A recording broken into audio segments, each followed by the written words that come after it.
drivers. Start your engines! Ready. Green flag. All rolling. All the way out. Stay in. Come on. Bye-bye, front end. See you later. These guys are really good. Keep digging. Stay in the gas. Hang on, dude, baby. Did not hit a thing. Why you wait so long, man? Bottom clear, shaking you down here. White flag. Hit your mark.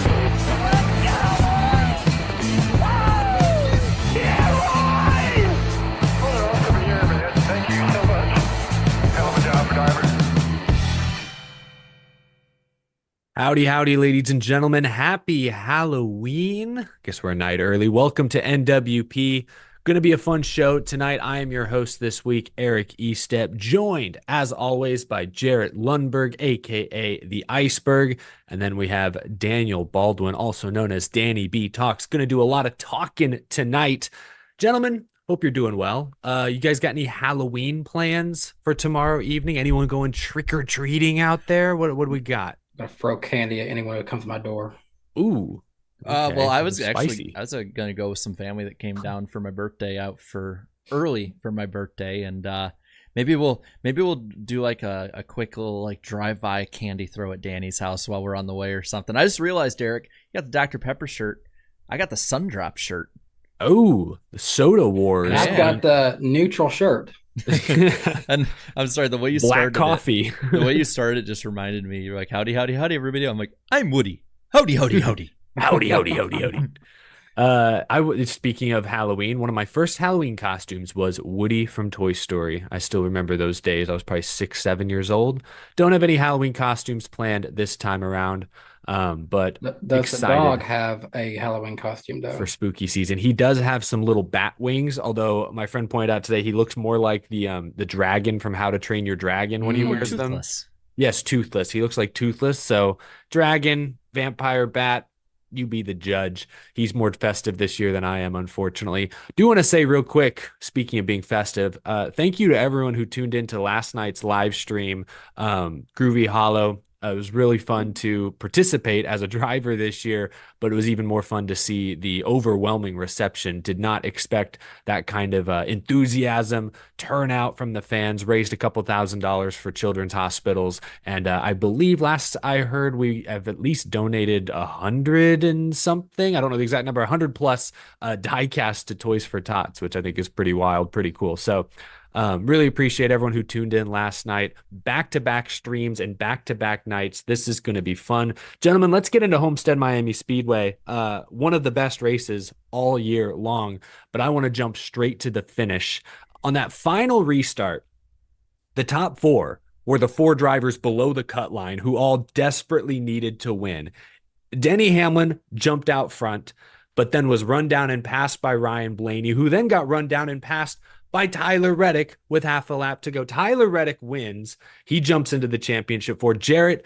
What was going through your mind during those final 7 laps? Where do we even start? Well, what I loved about the whole race that led to the finish is that this was not a race.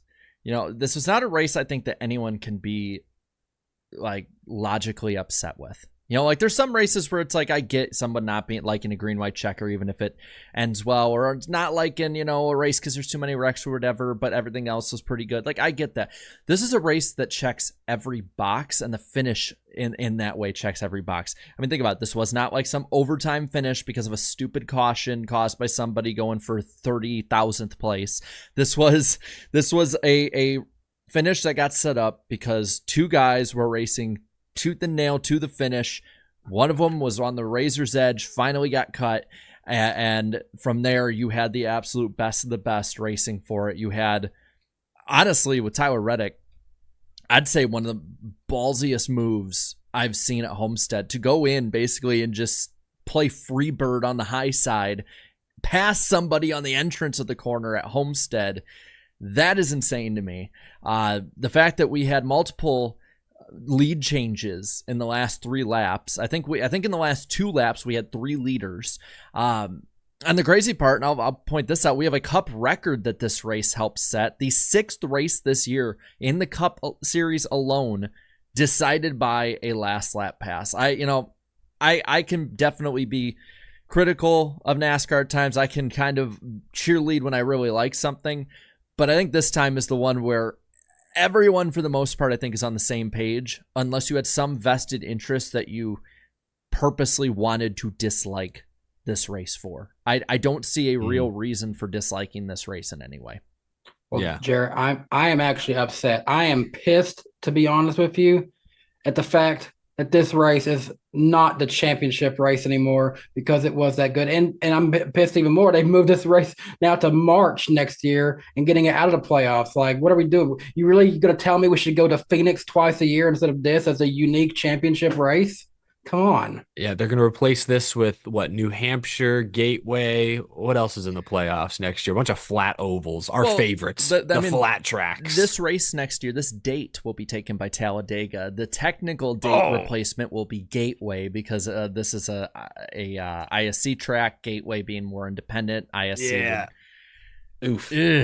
But I'm still, until proven otherwise, I'm still holding to the fact that I believe there are 19 to 20 months between Homestead 2025 and the 2026 finale. That is more than enough time to renovate this place and get it championship ready. I know a lot of people, I don't care, I don't go to the track for a facility. It's like, okay, well, think of it like this. Facility gets upgraded, date gets upgraded. There you go. Yeah.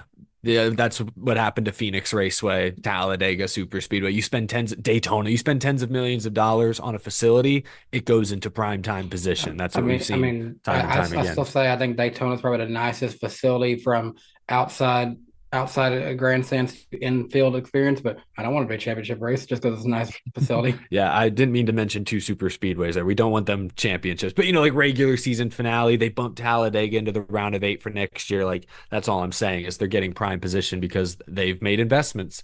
Also, these are all NASCAR owned tracks we're talking about. We aren't talking about any SMI tracks making major investments. Homestead, fortunately, is another NASCAR-owned track, so maybe they can hop on that bandwagon. If this was an SMI track, it would be resurfaced next year. With a paper-thin layer of asphalt that barely makes it all the way around. And then sprinkle shreds of concrete on there for good measure. Like part of it. Say when. When? And now I'm going to lay down rubber shreds and heat it up with a blowtorch. And Well, I don't want to get too far off the actual finish itself because Jarrett sort of touched on this. Reddick's move around the high side was incredible. NBC showed the graphic. His lap time on that final lap was half a second faster than anyone else in the field. So a lot of fans immediately jumped to Blaney blew it. Or well, first they said Larson blew it by trying to go 3 wide middle and lap. Traffic spun out. Whatever. Okay. Hamlin blew it because he had the lead, had the clean air, got run down, got past. But then it was Ryan Blaney who gave Tyler Reddick the top on the last lap. My take is that I don't think he blew it. One, because Reddick's move seemed to defy physics. I don't think anyone could have predicted the car sticking like that on slightly older tires. But two, Blaney used the bottom to get the lead in the first place, and Reddick rolled the bottom really well in turns 1 and 2 to get to second and keep his momentum. So to me, if you pick the outside lane there, if you run the wall, you're giving the second place guy every opportunity to slide you, stuff you in the fence if they so choose. I think the only mistake Blaney made was not fully committing to the bottom in 3 and 4, putting himself in that aggressive position. Blaney instead chose that sort of middle ground, like kind of indecisive. He was like a lane and a half off the wall. If he did make a mistake, it wasn't that he left the top open. It's that he didn't commit to the bottom. I don't know if you saw it any differently, Jared. Do you feel that Blaney lost this race more than Reddick went and won it? I mean, the way I saw it was that if you move that kind of extra lane down, you're kind of cutting off a slide job in that, a defensive move. And if you look at the Xfinity race too, that we'll talk about later, Austin Hill won that race because he was the only one who was good enough to be good on the bottom. So you had to be good on the bottom. You saw how that the way I see it is he saw how that race was won. That race was won by the 21 hooking it up down low. Then, like you said, Reddick hooks it up down low, gets past Denny Hamlin. He's right on his bumper. I just think that Blaney just got straight beat. I think that's the best way to put it. I think Reddick just outdrove him. And a lot of Blaney fans, I know he's very popular. Blaney fans will not want to say that or like to hear that, but it's true. In this instance, Reddick, whether you say he just wanted it more, whether you say it defied physics, whatever it might be, he snookered him, and I think he got into his head a bit. Cars Boy 95 in the chat says Reddick did the Hail Melon without the hitting the wall part, which, yeah, it's kind of what it looked like, really. I mean, it gave me a similar feeling, except this was obviously for the win. It was on camera. I remember the Ross Hail Melon deal. Obviously, it wasn't for the win. It was for like a 5th place or whatever. But it was more like after the checkered flag, I was looking at the scoreboard trying to figure out why Ross was in the top 5 all of a sudden. And then it was 30 seconds later, they show the replay that I went. So it was cool. Cinematically, is that a word? This was so thrilling to see Reddick just ship it in there and have it stick. I mean, it ended up looking like just an easy pass around the outside, like you're going around a lap car. But I think that's what made it so impressive is I don't think there are a lot of drivers in the field who could have made that work or would have had the nerve to try that move in that instance. I want to mention this stat. I don't think we mentioned it yet. This set a record, a Homestead record for green flag passes and lead changes. So statistically speaking, eye test speaking, this was probably the best Homestead Miami Speedway race in the track's 20 plus year history. Let's talk about just before the finish. Kyle Larson going for the lead on Ryan Blaney inside of Austin Dillon, gets loose, spins out. Larson had a roller coaster of a day. He had good speed early on, had a flat tire, had to battle back from underwing damage, loss of track position. Took him all day, but he eventually got back to the lead. Danny, how impressive has Kyle Larson been at just being resilient, it seems? Well, definitely been impressive in terms of that. I think really he's the kind of driver he's that good of a driver you'd expect no less than being resilient to do things like that. But the problem me is I've been picking him to win the last 2 races here at the points. It's gonna like to bite me. And now he does find himself in a situation where he's like I think 7 points out now. Yeah. So he's kind of got his back against the wall coming into the championship for almost there for the first time, and I guess since joining Hendrick, I haven't seen him really in this kind of position. With Larson though, I mean, he's a driver who really should be expected to win these last few weeks, and I guess he's had himself in contention, but some things have happened, but he's still found a way to get a solid enough result. But when we're seeing now how important it is to get the win in this final round, that he's actually in a position where he could potentially not make the championship for this year. What's crazy is like he's had these issues 2 weeks in a row at Las Vegas. It was a bad pit stop. At Homestead, it was the flat tire and then the spin. He's still finished, I think, 11th and 13th the last 2 weeks, which aren't terrible finishes. The problem is he's earning like no stage points because these issues are happening early in the race and he's a lap down or at the tail end of the lead lap. He's earned almost no stage points, and that's what's cost him. That's why, to your point, Danny, he's 7 points below the cut line. Jared, are you surprised that the number 1 seed is below the cut line now headed to Martinsville? I don't know if surprise is the right word. I guess maybe to a degree, but at the same time, it's like we kind of knew going in. It's like Larson is so feast or famine. Remember we had, I think, maybe was it 3-4 weeks, might have been longer ago, we had Grant on and he was showing us all the analytics and how like, look at this, it's a perfect circle of like perfect analytics, and then look at Larson here with crash percentage and it's just like a Pac-Man graph at that point. And it's like, it's not all his fault, but dude just gets caught up in anything and has these issues and all of that. And I'm continuously have to stay impressed with how good he is at being resilient, and the fact that he's able to come back because he got it. I think he's done it a couple more times before and done it enough that we're like, oh, it's Kyle Larson. Of course he's going to get back up there. But it's still damn impressive. But it's just if he can just have a year where he's not caught up in wrecks a bunch, he's going to win 10 races like 2021. But I'm not surprised. I also, at the same time, looking at only being 7 points out, it's like it's not really insurmountable in any way. I mean, only being 29 points behind Bell, it seems like a lot, but we've seen before the guy going into the final race of the of this round of the playoffs like hemorrhage points. Before we've seen it multiple times. So by no means do I think he's out. He could very well just go out and win this race too. I'm excited to talk about Martinsville in the second half of the show because with I guess the option tire being on one side of the car and then a new all-time soft tire, just very soft tires on the cars this week, completely new tire combinations, going to throw some teams for the loop. Jupiter Rain in the chat says Larson is clutch. He's going to make it and will probably win. So there's still a lot of Larson believers out there because, as we've all pointed out, they have the speed. The last couple weeks, it's just been the execution that's been lacking. But that's Kyle Larson for you. You live with the speed when he's winning. You die by the speed when he's spinning out or making mistakes. This was a great race. If you're watching for the playoffs, that has had exactly what you want to see. The top 6 or 7 drivers all day were playoff drivers. The only playoff driver who didn't show up is Joey Logano, and that's because he's phoning it in until Phoenix. He'd already locked into the championship. It was super competitive, super fun to watch. I want to give a shout out, though, to both Alex Bowman, who continues to be the best non-playoff driver, finished top 10 once again. I know, Danny, he's your guy. It's got to sting not seeing him in this round of 8. I'm not sure he would have moved past this round, even if he'd made it, but he'd be making some noise if he hadn't gotten disqualified, obviously. It definitely feels like it would have ended similar to how the 2020 season ended for him. Just like this year, he got one win that season, had a very solid playoff run. I think he finished 6th, just outside of the championship 4.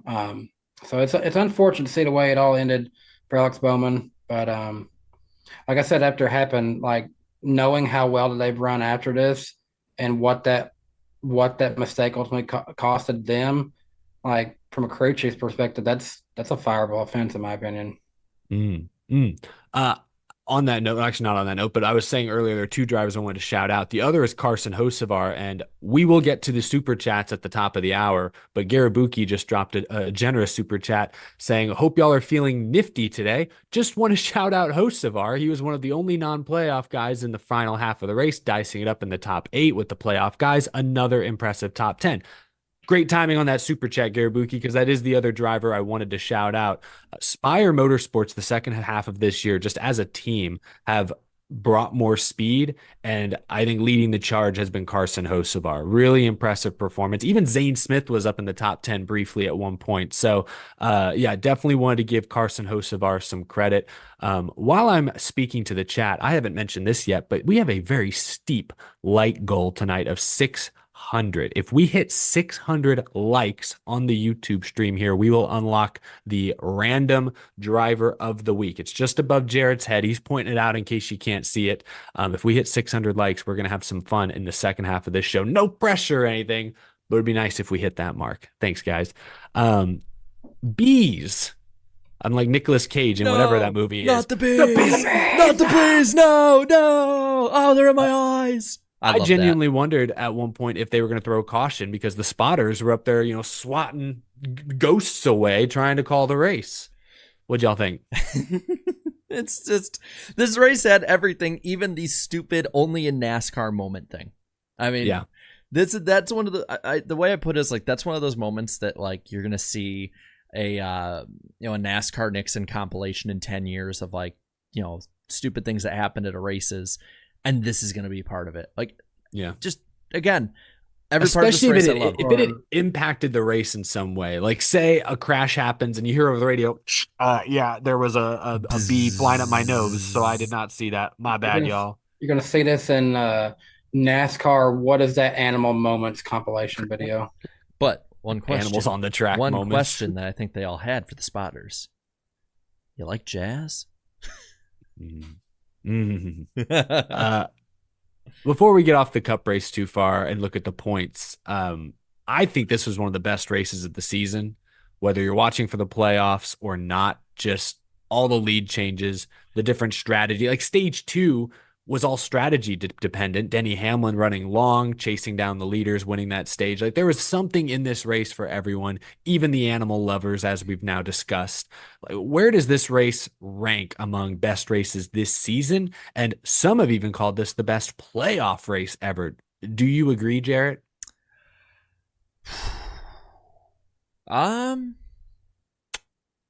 It's tough. I mean, to me, I think it's the best race of the year easily. Ooh. Personally, I loved Kansas too. I think that's up there, but this one for me, I think is number one, and maybe it's recency bias. But this was probably from start to finish one of the most fun races I've had watching as a fan, I think, ever. I can't argue that this was a bad race, but I will say I have some bias for being at the spring Bristol race and how fun that really was in person. Yeah, I mean, don't get me wrong, that was fun. And I loved that race, and it was really good. And it's stuff. I think, well, granted, this year said a lot of bangers that I think is borderline top 5, top 3. But I mean, this one it checked every single box. And the only people I saw upset were people who claim they'll never watch NASCAR again until it's on the next week. So it's like, and I hate being like, just, I hate sounding like state-run media right now and saying everything's great, don't worry. But it's like, this was a week that I was, I have my TV right over there, and I watch every race on that TV. And I was on the edge of my seat for the most part of this race. I take notes for when I do the streams afterwards. Usually the notes will be like kind of, with the results, front and back of one page of paper. This one was front and back, front, then a little back. Like, there was so much stuff, strategy-wise, racing-wise, bees, like the finish. There wasn't a bunch of stupidity. It was the best of the best out there. And the kind of way I put it in a video this way, and I put it in my stream this way. There goes Danny. Is I want to see ordinary men do extraordinary things, and that's what I saw on Sunday. And as simply put as I can. I cannot stress enough how much I love this race. I think this is crazy for me to say this, this is probably my favorite beginning to end race since the 2018 sled job race. I will put it that high. And I wasn't even watching for playoff stuff. But even for people watching for playoffs, there's edge of your seat stuff. I don't think that necessarily dictated as much as like people like Bianchi say. But it's like you add all of that in together. Every single person had something they could have loved about this race. So I'm going to put it that high. I really am. If this race happens in May, it's still a phenomenal race. Yeah. I do believe the playoffs up the ante. People may not want to admit it or not, but absolutely the fact that it was, again, the top, the 6 guys who needed to run well, running in the top 6 most of the race, I think upped the stakes that much more. And I think, I think the emotions ran even higher towards the end there between the drivers who came up short and fell off a little bit. I would say this was probably the best start to finish race this year. Kansas and Bristol Spring are the close second and thirds. Best playoff race ever. There's not a better one that immediately comes to mind, but this one has to be up there. I'm not going to say it is, but it's got to be in the mix. This question then, let's not take playoffs. Let's just best Homestead race, because I know I know a lot of people that were there. I was talking to, I'll shout you out, John, on this one. I was talking to John because he filmed it. He was sitting out of turn 4, and he immediately said best Homestead race ever. And he's been at every Homestead race since 2009 outside of the COVID race. I'm hard pressed to say that there's a full-on pure race that was better. There were races with better storylines. Tony Stewart versus Carl Edwards, the first chase. I think there were races with better, or at least kind of more dramatic finishes, maybe, and like Bill Elliott and Bobby Labonte 03, but I can't think of a Homestead race better than this. And I know there's gonna be like that one person making an Indy clone again. Damn it! Put concrete on it. You're more qualified to talk about it than I am, because I remember Homestead well up until about 2011. Anything pre-2011, I'm like trying to remember. I don't remember race. Even one Kenseth won, I think, in 07. Oh, he dominated that one. I barely remember that race. 200 laps or something. Yeah, I remember the paint. He had a sick paint scheme that race. I don't remember the race. Black one, more black. It was like inverted colors, kind of. Yeah, really nice looking car. I miss when they would do that for night races. Like Mark Martin had the white Viagra car, and then like there were others like. You would always see they'd use like the Dayglow orange more on a lot of those. Like, but getting back to the present, like I think this is the best Homestead race. But if someone can point to like 2004 or something, then okay, great. I don't remember that one. The thing is, it's like I'm trying to think of a race, and I know a lot of people are gonna be like, oh, they're selling it too far. But it's like I can't think of a race that I haven't attended in the last 6-7 years that I've liked more than this one. I know ones I've liked that I've attended. It's good. Like Slide Job, like, and I do think like watching that one front to back again, like I think that one is one of the greatest races front to back. But I'd have to think back on every race I've watched, the hundreds of them I've watched over years, but I feel like I can easily put this top 10. Yeah, I think it's top 10 all-time races that I've seen. Maybe I was biased because I picked Tyler Reddick in our pick points, and I was extremely hyped to see him pull that move off on the last lap. But I just love seeing, like you said, Jarrett, normal people do superhuman things. I called it superhuman on my post-race show as well. Like, I still don't know how he pulled that off. The fact that Blaney and Hamlin afterwards didn't know how he pulled that off. That's awesome. Like, that's when racing is cool. And dude, we are 312 laps away now from a possibility of Jim France and Steve Phelps having to hand the championship trophy to people that are suing them. And that makes me so giddy. I don't have a favorite driver. I root for stories. That would be a fun story. I'm just saying that would be. Full disclosure, I'm taking that one. I want that is the one I want. That's the outcome I want to see. I want to see. The only thing more interesting would be Denny Hamlin winning it and being the one on stage receiving the trophy. That would be the only thing, perhaps a little more. I wonder if they spicy. interviewed Denny Hamlin and he brought it up, would NBC cut the feed to commercial? Like that, like, because you got to think. I mean, they're the ones that are going to be in bed with NASCAR on this. I think at this point, Denny has taken. I think now that it's all in the courts, I think he seems to be taking more the high road. Say less and let the legal speak for itself. I don't think he would bring. I think he would be very cordial about it, but there'd be like a wink, wink, nudge, nudge that, yeah, we did this, and we're doing this. So Michael Jordan doesn't have to hold punches though. What are they going to do? Ban him? Yeah, I think it's a side note. It's pretty wild that Michael Jordan's been at like every playoff race. Yeah, like he's been at like every race. I mean, he said that this has filled the spot basketball had for him. So, and it's like you could say that he's also $1 billion, mogul at this point. That talk is cheap. He's at the race more than probably half the owners in the garage. Right? At least the last 10 weeks or so. So that was cool. That was a really cool image that he was one of the first to congratulate. Imagine you're Tyler Reddick. 3 or 4 years ago, people were doubting if you were actually any good. I remember those Xfinity championships. Oh, he's a fluke. He's a Homestead especially merchant. That first one. Yeah, is he really all that good? I mean, come on now. Look where he is now. My gosh. Anyway, that's like crazy. We made it. The American dream right there. Getting a hug from Michael Jordan. He picked him up off the ground like he was, and Jordan called him a kid. Well, to him, he's a kid. He's like half his height. Yeah. It's like Willy Wonka and an Oompa Loompa. Danny had to step out for a moment. He'll be back soon. Let's look at the playoff grid for Cup, if you have that keyed up, Jarrett. Yeah. Going into Martinsville, 2 spots have already been claimed by Logano and everything on my computer just went dark for a second. Sorry, Logano and Reddick. See if that comes back. That was weird.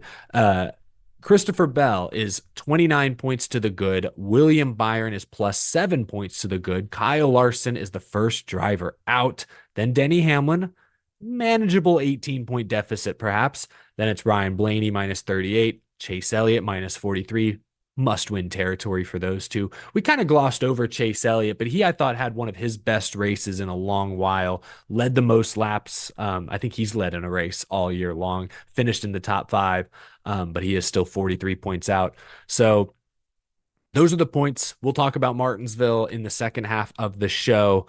Let's talk ratings. Once again, NASCAR Cup Series up in ratings year over year. The Homestead Miami race earned a 1.31 rating, 2.34 million viewers. That's a slight increase in ratings, but a 4% increase in viewership. I don't have the numbers in front of me, but I think that's now at least 3 or 4 playoff races in a row with year over year increases. So, small gains, but positive nonetheless. NBC got to be loving that.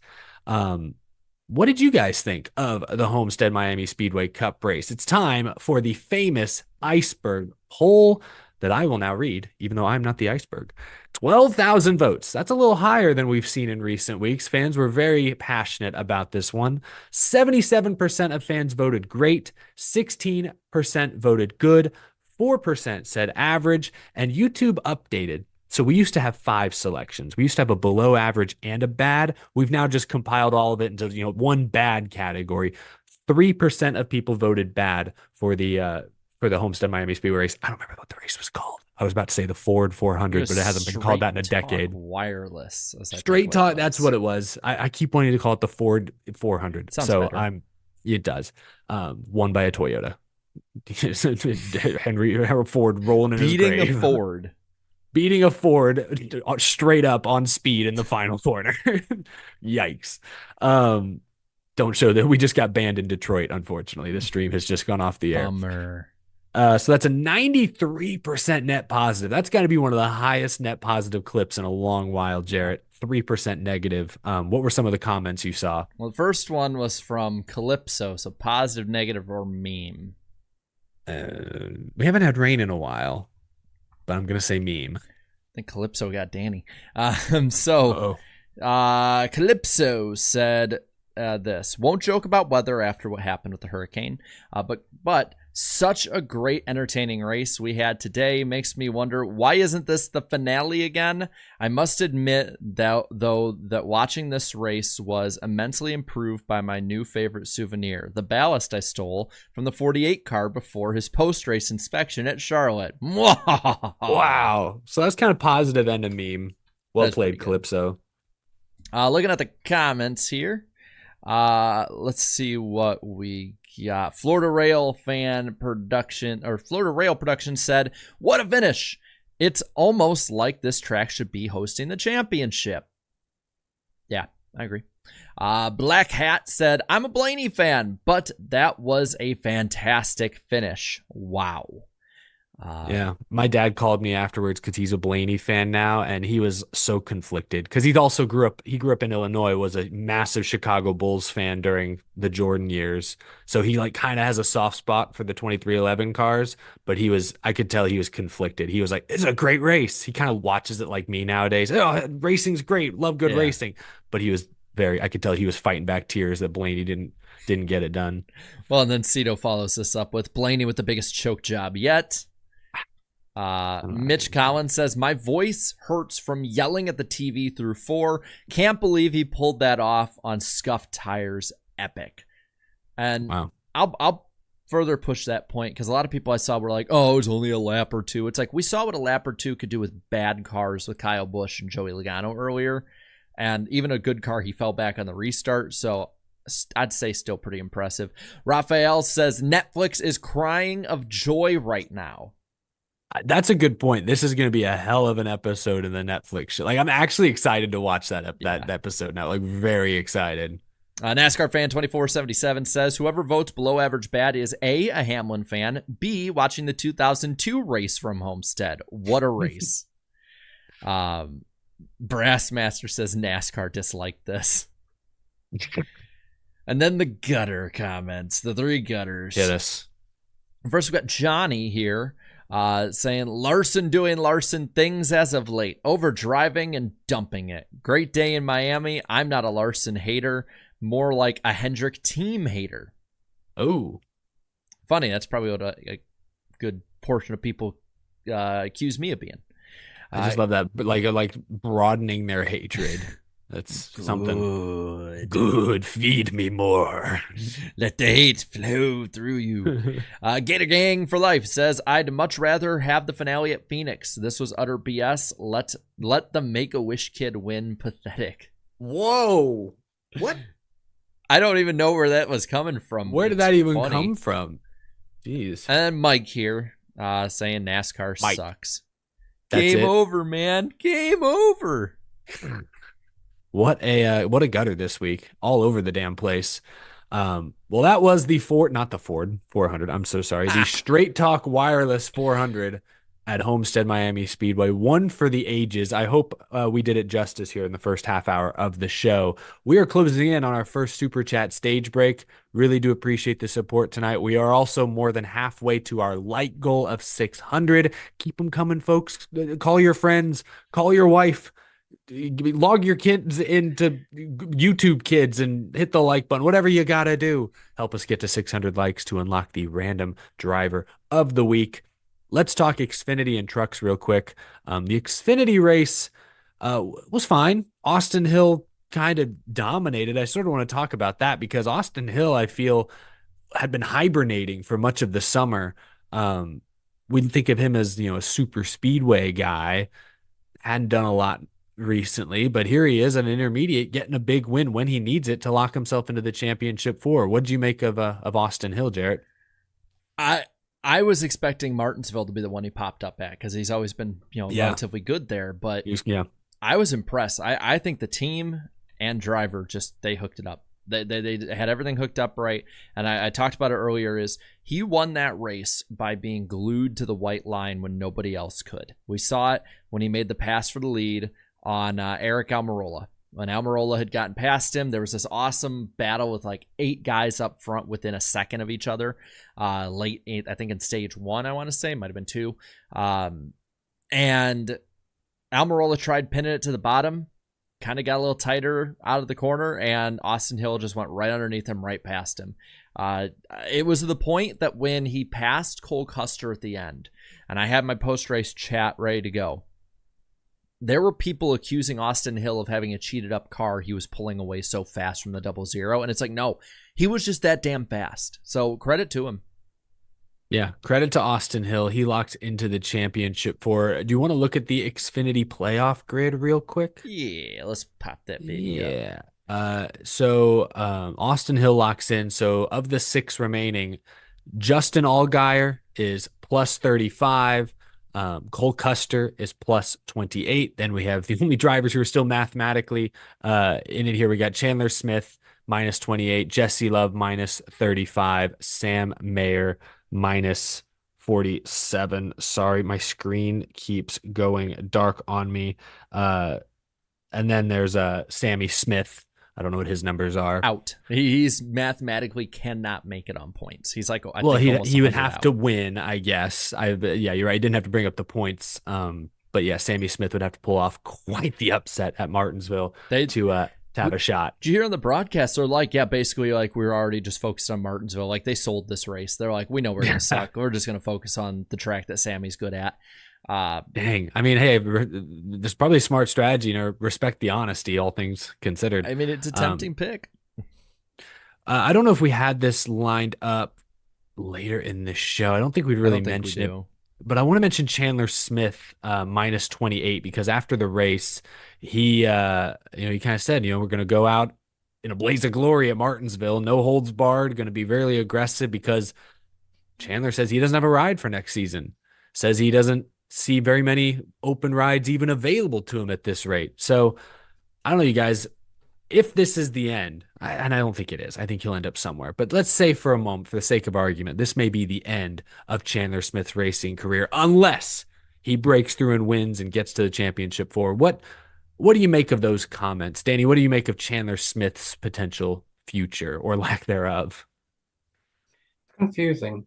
He's a good driver, but it's like we're reaching a point where it's hard for good drivers to find much future homes that make sense for them. But also, we're also reaching a point where there's too many Justin Allgaiers, there's too many Brandon Jones, there's too many lifers that are also taking up spots, and you don't want to just do nothing but lifers and prevent other people from coming into the series who have money that they're willing to bring in to those programs. It's just a confusing place to be. And Peter Strada brings a good point. Chandler is a funded driver too, so it makes no sense that he doesn't have a ride. That's the part that's confusing to me is, like you said, he's good. I don't know that he's great. He was never great in trucks, and his numbers this year are good in Xfinity, but they're not what John Hunter Nemechek did last year in similar equipment. So he's a good driver, has some funding. Maybe it's not Williams Sawalich level funding, but it's something reasonable. It's something significant, and he's young. It's not like he's 28 years old. You know what you're going to get. Like, he's still improving. So like you're saying, Danny, it's confusing, and I would say a little alarming that Chandler Smith can't get a respectable Xfinity Series ride. Like, it feels like the only people who can get rides in Xfinity and trucks nowadays are really wealthy drivers, kids with a lot of money, extremely loyal sponsor support perhaps, or generationally talented drivers like a Connor Zilic, perhaps. Well, hearing you say that, I know a certain kid from the truck series with a lot of money that may not be needing his good quality truck anymore that he could take some money to if he wants to just go to the truck series. Thor Sport may have a vacancy. Yeah. Well, I'll say this. It's kind of a Toyota thing too, if you think about it. Especially when you look at the Corey Haim kind of drama and the fact that like, oh, there's this and that too. And Toyota's just been weird with a lot of that stuff, whether it's funding, getting outbid by other people, whatever it might be. And, I don't blame Chandler Smith for betting on himself, but, say what you want about him. It is a shame that somebody who is very much in contention just about every week, especially early in the season, it was every week. I think it speaks, to how weird that is, but also the business model too. I mean, I think it kind of proves in the truck and Xfinity especially that the whole business model and changing stuff and charters and all that, like that's great and all for Cup, but Cup is not the only place that the business model from the top down is broken, and there needs to be overhauling because, sorry, I don't want to watch Brandon Jones every week when I could have Chandler Smith in that car. Yeah, I just look at JGR's lineup next year, and I don't mean disrespect to these guys, but Brandon Jones, I'm tired of seeing Brandon Jones out there, like Jarrett said. William Sawalich may be great, but he's not. He might be ready for an Xfinity car, but I don't think he's going to light the world on fire right out the gate. And Taylor Gray, we'll see what he has. I just compared JGR's lineup of 3 pay drivers. A couple of them might have real talent. I'm not going to sell them short. They might have very real talent. Versus Junior Motorsports, who, yes, they have a Sammy Smith on their roster, sure, but they're going out and getting the Connor Ziliches through Trackhouse. Obviously, Justin Allgaier, we know he's very, very good. So I just kind of compare Carson Quapple. Those. Oh, yeah. And how could I forget? And Carson Quapple, another sort of, I don't want to say Dale Jr. protege, but a young kid who he truly believes has the talent to go far. Like Junior Motorsports outside of Sammy Smith has signed, I think, the best available drivers, while JGR is letting one of the best available drivers, Chandler Smith, walk in favor of guys who bring somehow even more money than Chandler Smith. So that's why it's like,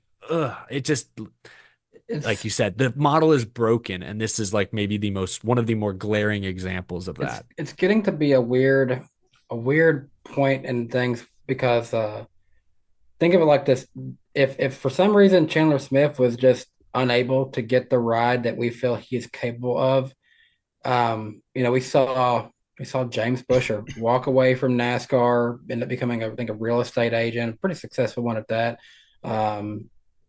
Now he was the guy who found success as a champion in the sport, and ultimately just stepped away from it when it didn't make any sense anymore.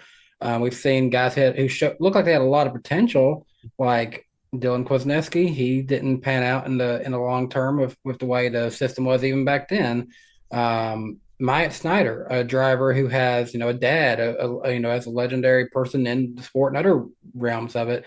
He won a race for RCR as a full-time driver not even that many years ago, and I think he's just now getting an opportunity to race some in the series this year with the 91 with Treetop Apple Juice, I think is a sponsor that's got him. They were on with him last year when he had some part-time starts for Joe Gibbs Racing. So we're seeing guys that look like they should have a lot of potential and future in the sport that are struggling to find a spot. And Blaney Best in the chat brings up another driver, Brett Moffitt, who clearly, champion, not even that many years ago, and now he's in like a random truck this weekend. Clearly elevated AM racing, that has become much more impressive now, and he barely can get any work. So it's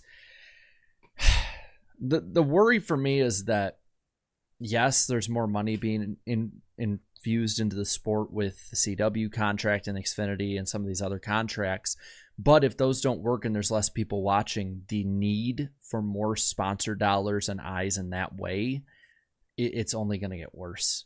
And so it's like there has to be some kind of fix. And it's like, it's great if you fix the Cup side of it and you got Michael Jordan fighting for that and whatever. But is Michael Jordan really going to fight for, Chandler Smith, Corey Haim, Brett Moffitt, whoever else in these lower series that is either stuck or can't move because you need to have a big paycheck? No, it's not in his interest needs, at least not right now. Yeah. Now, I will say there's a team out there that I think as so long as there's no stupid ties that Toyota's going to hold him in there, he should probably look at Ryan Sieg's team potentially, because that's a team that's been putting out race winning capable equipment. As we've seen of Ryan Sieg, it's capable of it. It just hasn't been able to get it done yet. And he would bring that team some good funding, provided it comes along with him as well. The question I have about Sieg and that team is, I believe, and correct me if I'm wrong, that they are connected with Stewart-Haas Racing. So when you have this big change, the way Stewart-Haas Racing goes is the way that team could go. I don't know if they've split or anything like that. And that's why I'm like, man, they're finding something. Like, there's lightning in a bottle being caught. And I hope that next year they can carry that, because if they do, like, Ryan Sieg should be able to point his way in. I mean, he just went from being, in the teens, and it's a nice story, he's in the top 10, to it's like last couple of weeks, Ryan Sieg's in the top 10. Oh, he's in the top 5. That's where he should be. Like, he should be there. And it's awesome. If for some reason, because I know obviously Haas is still going to be around, if that equipment can still stay somewhat the same as it is in that series, that'd be great. Because, I mean, let's be real, Chandler Smith can go in there and wave enough money to get Matt DiBenedetto out of her car. Well, I think that team actually was talking about, because that's like the Viking Motorsport one. They're I don't know. The separate. I thought it was the same team. I'm sorry. Well, and they're talking about fully separating going into next year. Yeah, if that's the case, then sure, they'll go do their own thing. I thought that was the same team, so I apologize. I mean, they're closely linked. Yeah. So I mean, at one point, maybe Kyle Sieg has to make a business decision, be like, oh, what's better to have in this car? A driver that can bring some money and talent with it, or to keep the brothers racing? So it's like, that's an idea.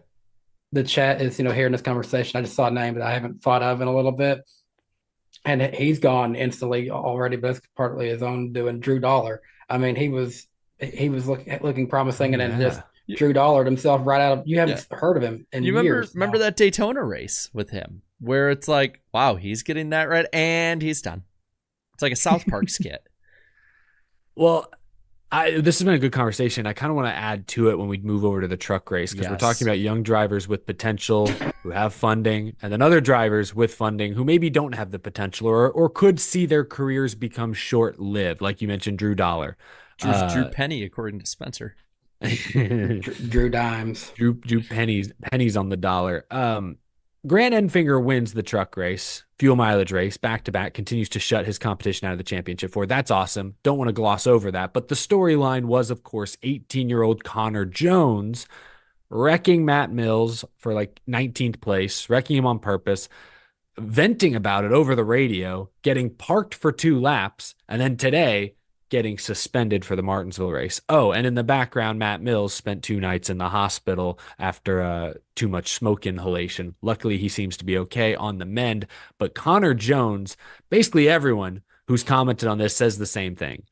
Kid's way too immature. He's going to have to come to his senses if he's going to have a long, successful career in NASCAR. Funding can take you far, but it can't take you everywhere you need to go. You can't be you can't lack total self-awareness and still make it in this sport. Drew Dollar is a great example of that, as we just mentioned. So, Jarrett, what was your reaction to Connor Jones, Matt Mills, and how this has been handled?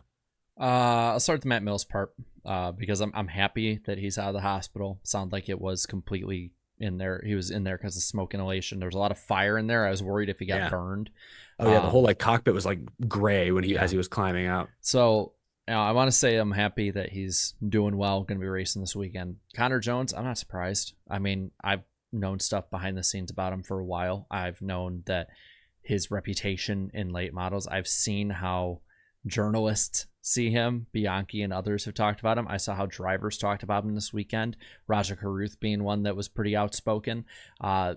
This doesn't surprise me at all. And I want him to have the opportunity to come back from this. I do, I want drivers to have a second chance.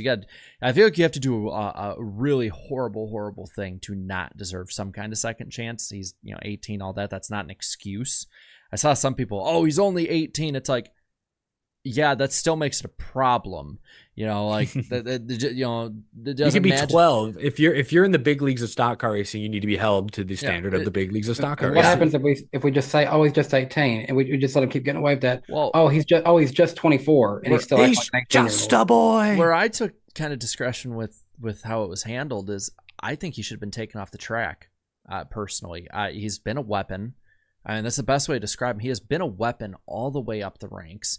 All this year, he has been a nuisance to a lot of people, causing incidents, giving up on his team at North Wilkesboro. People don't remember that part, that he basically just quit on him. You know, like, I can't do this. And they basically told him, man up, Buttercup. I forgot about that. And then he does this where he dives down in 3-4 truck lengths more than he should, sends Matt Mills up into the wall into the hospital. He gets a 2-lap penalty for all of this. But I'd get if, you know, he was a first-time offender, didn't have an issue or whatever. Yeah, okay, a 2-lap penalty, aggressive driving. But he has this reputation. He has not improved. He has only gotten worse. And I personally think the Truck Series needs to be...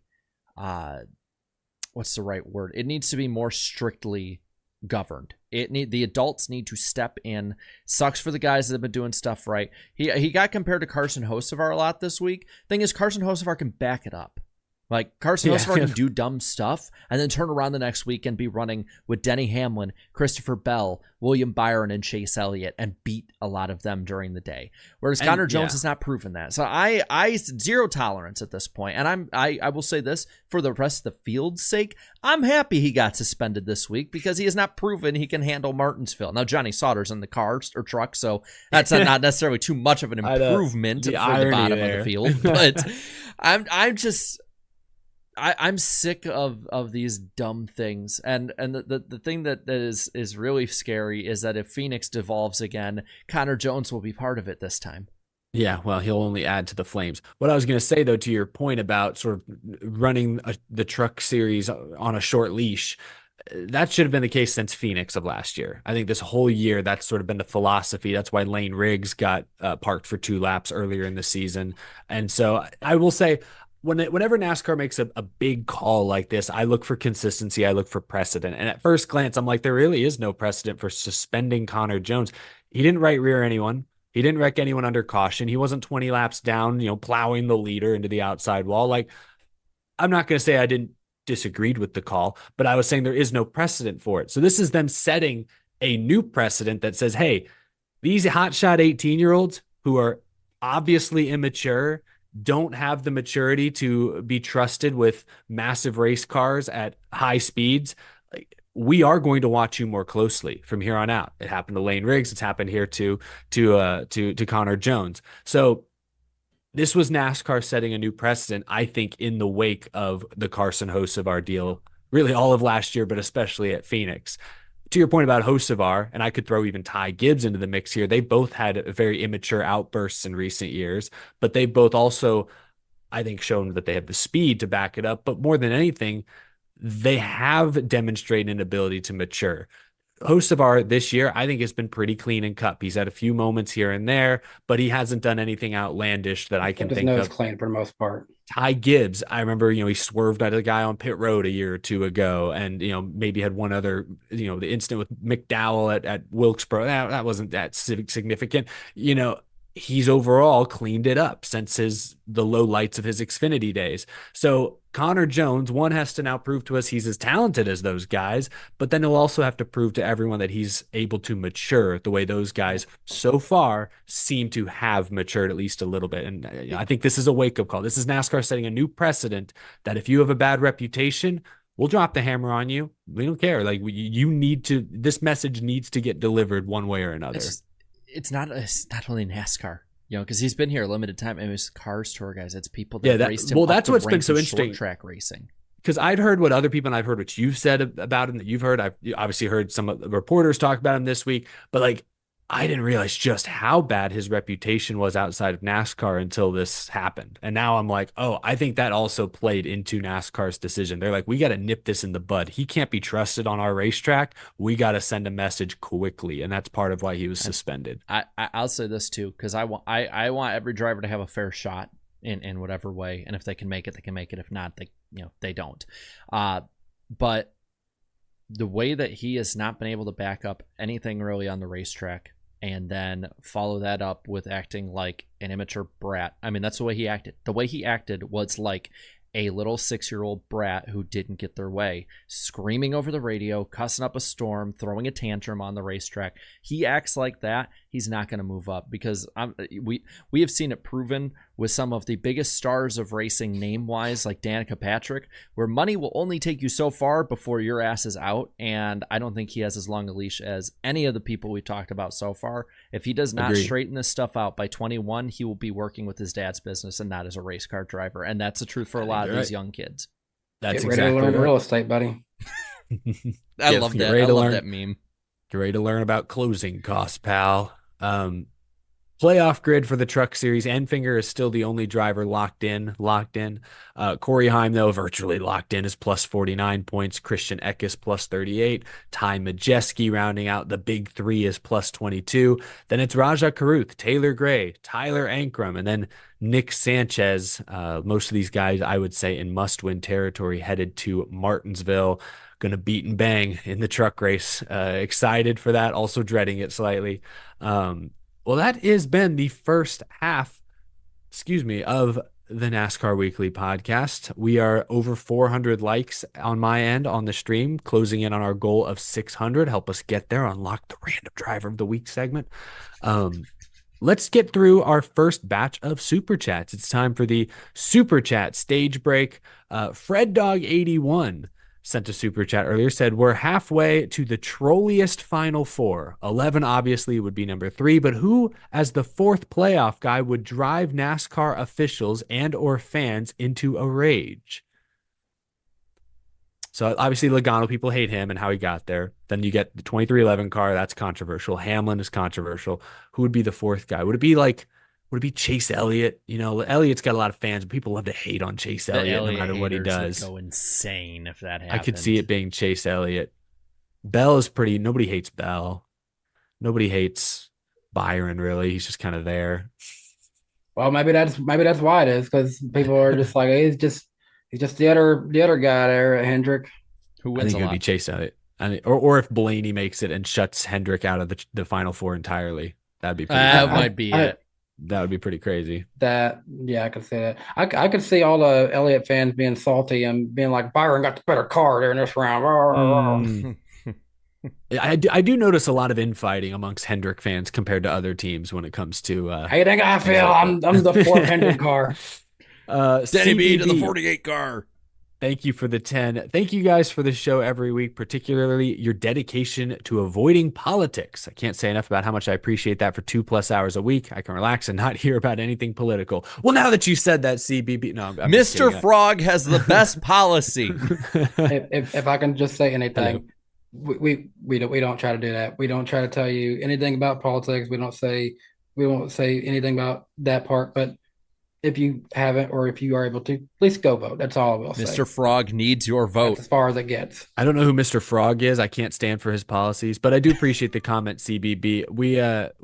I know, I think the way the three of us feel is it's not our place to preach politics. I know I personally am not a super politically inclined person. We're here to talk racing and have a good time doing it. So I'm glad people get that. Believe me, I don't like to get into the details. I hear enough of it with my full-time job. I don't need it here. Vote for Pedro, man. Calypso sent 5 and says, hello, Danny B. How do you feel about the 48's ballast from Charlotte being in my possession during his post-race inspection? I think you stepped away during this part, Danny, but Calypso said that they are the reason Bowman was underweight. I don't know if you have a retort to Calypso, the sea goddess. Jared, why didn't you just read the stupid book? This wouldn't have happened. It's more interesting now. NASCarson 2414 says, hey, NWP guys, Homestead Trucks, shock Enfinger, and glad Jones is suspended. Xfinity Austin Hill shocks the fans, and boring car spins. Interesting summary. And the Cup, best finish in Homestead history. Boring car spins still. Like, what does that mean? Does that mean like Justin Haley spinning out a couple times is kind of boring? I'll give you that. That's anticlimactic. I do think, is the 7 cursed? I think it might be. It might absolutely be. They just can't catch a break. Twice, though, now Justin Haley spun in the 7 due to, maybe you could argue, a miscommunication with his spotter, which I find interesting.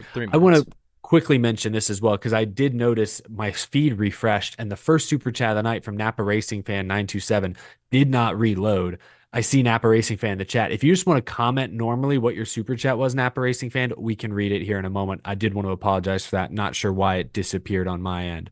So if you remember what you said, Napa Racing Fan, feel free to leave it in the normal comments and we'll be sure to respond. They just said thank you. That was it. They said thank you. Oh, that was their comment. Okay, you're welcome. No, well, I'll keep an eye on that. We'll answer his question after the super chat, not the super chat, the lightning round. Strike Oh you my down. goodness. That was actually as soon as you went back, you got struck. Oh geez, what do we got, Jarrett? We got actually a good little bit tonight. So starting out, of course, we have our main NWP channel that we re-upload all these on. So if you can't catch them live, catch them there. Also, you can catch up during the fast approaching off season. Dun dun dun. So letting you know there. Plus, we might have some cool stuff either in the off season or next year. You got to keep an eye out for that. Justin Allgaier and Brandt have signed a 2-year extension with JRM, according to Bob Pockrass. So good news there. Good for him. Unfortunately, how old is he now? Is he 39? Is he 40? He's not 40 yet, is he? I'll look it up. Yeah, you look it up and let me know. On bad news front, Brett Holmes Racing has closed operations from NASCAR permanently starting, well, this week. So he's 38 years old, Allgaier is, according to the Googles. Irwindale Speedway will cease operations on December 21st as well. Another sad loss for racing fans. Another track. Yeah, I'd never bit the dust. I'd never been, but from what I understand, that was a really nice facility. And Southern California fans continue to lose access to quality oval racing. I've only been out to Southern California a few times, but I know it's expensive not just to be a tourist there, let alone live and operate a business. So I'm not shocked, unfortunately. And Auto Club Speedway at the moment, no update. And I'm not feeling hopeful about that. Just put it out there. I will leave a kernel of hope until anything is announced otherwise. But the way it looks and how close they've built all the buildings already, it's like I don't see how they put a viable racetrack there without some kind of work. The developers knew what they were doing with this plan. Yeah, and then also, I'm okay with it, as sad as it makes me, but I keep getting tagged with the updates of Rockford Speedway. It's gone. All that's left is the building of the grandstand. So a little sad lightning round for track. So go. The moral of the story: go support your local racetracks. That is the moral of this story. Whether it be a local short track that is just in the middle of nowhere that holds 4,000 people, whether it be a NASCAR track you really like. Firsthand, I've lost both in the last 5 years. Just support local racing. Support your local short track, even if Connor Jones is reduced to racing there only. Damn. Shit, man. Go support your local pig racing at the county fair, whatever it takes. Go support your local demolition derby, everybody. On another front here, this might be positive for you Bubba Wallace fans. He'll have a new crew chief in Charles, I think is it Denecke? I believe it's Denecke. Denecke, okay. He's a current crew chief for Christian Eckes. Booty Barker will move to the competition department and competition role at 2311. So changes. And on top of them, technically, if you look statistically, having far and away Bubba Wallace's best season yet, but change. I admire wanting to be great, not good. I admire that. Very Michael Jordan of them. Booty's had a long career. I think he's overdue for a position like that. And then next week will be on my channel. Last show of the year on my channel, November 6th. Should be a lot of fun. I have a lot of fun stuff for that one. You can celebrate your birthday a few days late. Woo! That'll be fun. Yeah. Woo!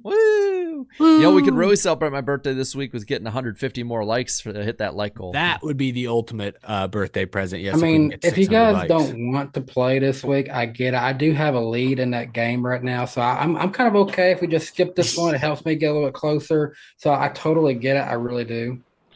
But that's a lightning round, as I accidentally put the truck grid on because OBS glitched on me.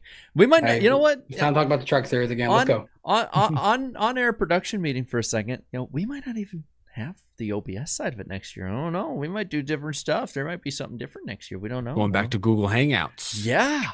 Season 1. We'll go to Microsoft Teams. I'm going to go live on my channel. Jarrett will go live on his channel. Eric will go live on his channel. We're all going to somehow communicate by watching each other's live streams.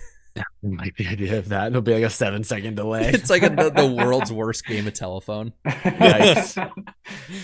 Well, But what do we got in the second half, Eric? that was the lightning round. Real quick, Napa Racing fan left their comment. I do remember seeing this now. Their super chat at the beginning of the show was Connor Jones got replaced by a driver who once got suspended for doing the same thing on the same team. His replacement should have been Preece. He could inspire him to be better and say, don't do that.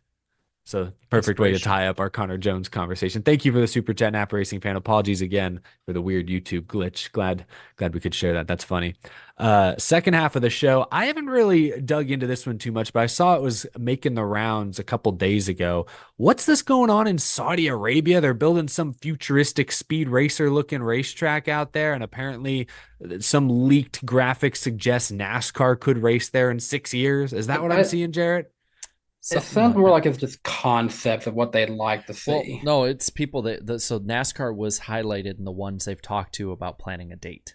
Not that it's been put in yet, but yeah, they're wanting to do some sports washing with their blood money, and the track's been in the works a while. Talks have been in the works for a while. Ben Kennedy has actually went over to the Middle East, I think they said in different reports, on top of other places around the world for international racing. You got to remember too that they also were rumored, Saudi Arabia was, to buy up SRX. Yeah, so, I remember that. they want to get rid of their bad reputation with some sports washing. And listen, NASCAR fans are a very finicky bunch, right? And I wouldn't say racing in Saudi Arabia scratches that itch. Yeah, I don't. NASCAR fans. I don't think that's gonna work. And plus, I saw the design for the track. There's like this one, like, I don't know if it's like a 90 or like a very tight corner that's like 30 feet off the ground. Like one guy gets a stuck throttle with that thing, they're flying and they're dying. I'm sorry, like which I get. Maybe that's like a normal thing to see around Saudi Arabia, but I don't want to see that. Sorry. Well, not sorry. I'm not sorry. I'm not going to apologize for wanting NASCAR to not go over to a country that would probably, if they wanted to, throw members of their sport off a building. Sorry. Wow. I would much rather we stick to better countries. Personally. Yeah, I'm just not a fan of. This would be purely a money play. Yep. I don't feel like there's any fan that would be excited. Any American fan, I should say, that would be excited about this move. Maybe fans in Saudi Arabia and in the Middle East would be super excited for these big, loud American muscle cars to come roaring down their streets. Sure. Yeah, maybe it would be great. Maybe it would be really futuristic, look like something out of Cars 2. Maybe it would be awesome. I don't want to just shoot it down off rip, but it's not something that particularly interests me. I obviously, like you mentioned, Saudi Arabia has been tied to many professional sports leagues now over the past few years. I just don't feel this is something that NASCAR needs to hitch their wagon to necessarily. I do think they'd be better suited aiming at other countries, other regions. But again, the money is the money. I can't deny that. So we'll see what they end up doing. They talked about like a Middle Eastern series or a different series going there. And it's like, well, I can assure you, I will not watch that. I'm sorry. I won't. If they set up their own, like a NASCAR Euro Series that's basically just based there in Saudi Arabia, they have investors there in Saudi Arabia, they have team owners there in Saudi Arabia. Okay, that's just its own thing. That's just a new NASCAR international brand at that point. But it sounds more like they would want the big one. Like, look, the WWE Championship right here at my thumb. WWE's been going to Saudi Arabia now at least once, sometimes twice a year for a big show. I think since around 2016 that started. It's been controversial from the very beginning. At the beginning, they wouldn't have any of the women's wrestlers compete there. Then after a few years, they let some of the women wear big, like double XL shirts. It looked weird. Now they've evolved to where they can wear more like just an outfit that just kind of covers everything to here. So it's been interesting watching from the WWE fans' perspective on that point, how that's evolved over the years. Slowly it's gotten better, but also WWE is now pushing more towards just other countries in general. They're not just staying in the United States. They have a show in France, Germany, all kinds of other countries. And then I think this weekend's actually the Saudi Arabia show there, ironically enough. I'd be fine with NASCAR pushing other countries. I just don't want them going to this country. There's certain countries like I don't really want them going to, just because like I would not want members of the industry and media and them. Like there's some people that would genuinely be unsafe in some of these countries. Yeah, I do.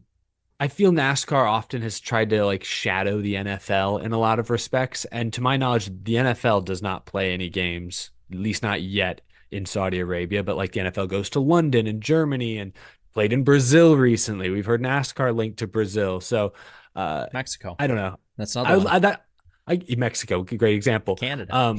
I would let I would let other major sports leagues break through that door first. I don't think this is one that NASCAR needs to rush, to lead the charge on, so to speak. But obviously, we don't know the business of it. Maybe there's Okay. maybe it's a no-brainer. This is Hard pretty to say. funny. Ross Grastain, Brett Griffin in Saudi Arabia would be that. hysterical to watch. That That's would be probably true. I would listen to that episode of Door Bumper Clear right after that. See, okay, just bear with me here, because we're trying to get. You can't talk about Saudi Arabia and not get a little political. So it kind Hey, of wait, we watch out for the super chat that we got.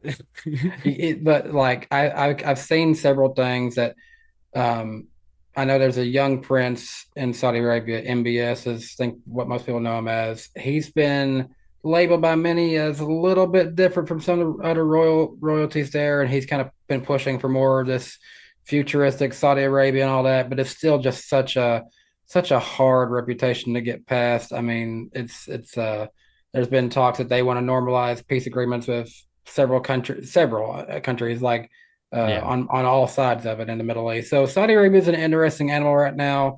I think they're approaching it as sports and entertainment as an entryway into some of those other talks. I just don't want my sport in it.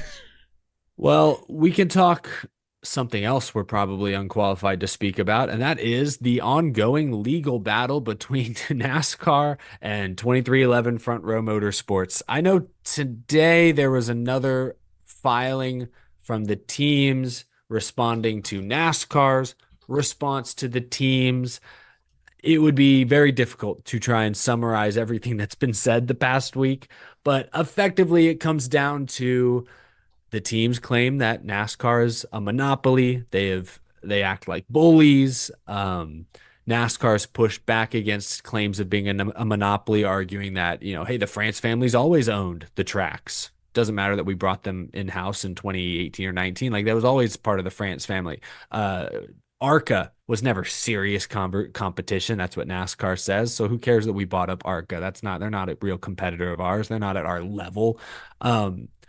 I don't know. I guess my reaction to reading some of the most, and I haven't read everything that was filed today, but stuff that had been filed last week on both sides I'd read.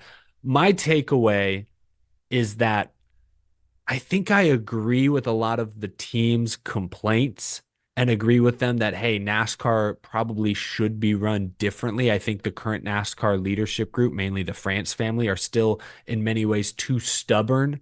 And I think that's holding this entire industry back in some respects. Not everyone. Obviously, Ben Kennedy, very forward thinking, has been pushing hard, trying to make some big changes. I think Steve Phelps, in many ways, has good ideas, is sort of a middleman between the France family and the rest of the industry. But by and large, I just feel that a family-owned billion-dollar sports organization is fraught with peril. I made the comparison on my show to my now local Dallas Cowboys. A lot of locals don't like Jerry Jones. They think he's too stubborn. It's my way or the highway. It's like when you're dealing with a big company like this, a lot of moving parts, sometimes it's better to let other people in, to be more collaborative. And I don't feel NASCAR has been that way. So when the teams push back against NASCAR and say they've been strong-arming us, this is bad, I think they're right. But after reading these documents, let me just say, I guess I'm not confident they have a winning legal battle here. Like, I think it's going to be very tough to win. They very well might, but I think NASCAR has a lot of defenses naturally built in, that it's anyone who's suggesting that the teams are easily going to take NASCAR to court and wipe the floor with them. I think that's naive to assume that it's going to be an easy battle for either side. I think this is likely going to go on for as long as these two sides are willing to spend the money. That's the way I feel. the thing for NASCAR is, and this is the big difference I think between this time and other times, is now you have somebody who can spend as much money as you with MJ. Like this goes to me, this entire argument goes as far as Michael Jordan wants to take it. Like if he wants to take it all the way, it's going all the way. If he gets bored with it or he's like it's not worth it, he'll bow out. Like I think his net worth is like the same as the France family's net worth. So it's, you know, not necessarily as much net worth is as much you can spend on or whatever, but that's neither here nor there. But I don't see them letting that go anytime soon. But I am with you on the fact that, you know, each week we hear a new report that is clearly biased to one side or the other for the most part, of NASCAR being like, we're confident in this. Some people are going, no, the teams are going to lose. Then they'll be like, they're bullies. We're confident. Oh, they're going to beat them. And it's like, it's just all legalese to me. And yeah. Sorry, I mean, didn't mean to cut you off, but that's how I feel too. Again, none of us here are legal scholars, but when I read NASCAR's defense, I'm like, they make some good points. But then I go and read 2311 Front Row's response, and I'm like, yeah, no, I agree. I think they're right in the right. Like they're pushing for the right things. So that's where I just feel it's going to clash and clash and clash. What'll be really interesting is, I believe next week that preliminary injunction hearing will be heard. 4th. November 4th. So that is what? Monday. Oh yeah, Monday. Oh, sneaking up on us. And so hopefully shortly thereafter we will get a decision on that, which I don't know if that's going to tell us anything about how the case will go, but that at least will present some clarity on 2025, because that will determine whether or not Front Row and 2311 get to keep their current charters, which from a business standpoint affects them tremendously. So I don't know. It's all just, it's getting to the point now where it's just back and forth, both sides shouting, both sides, I think, making logical, valid points.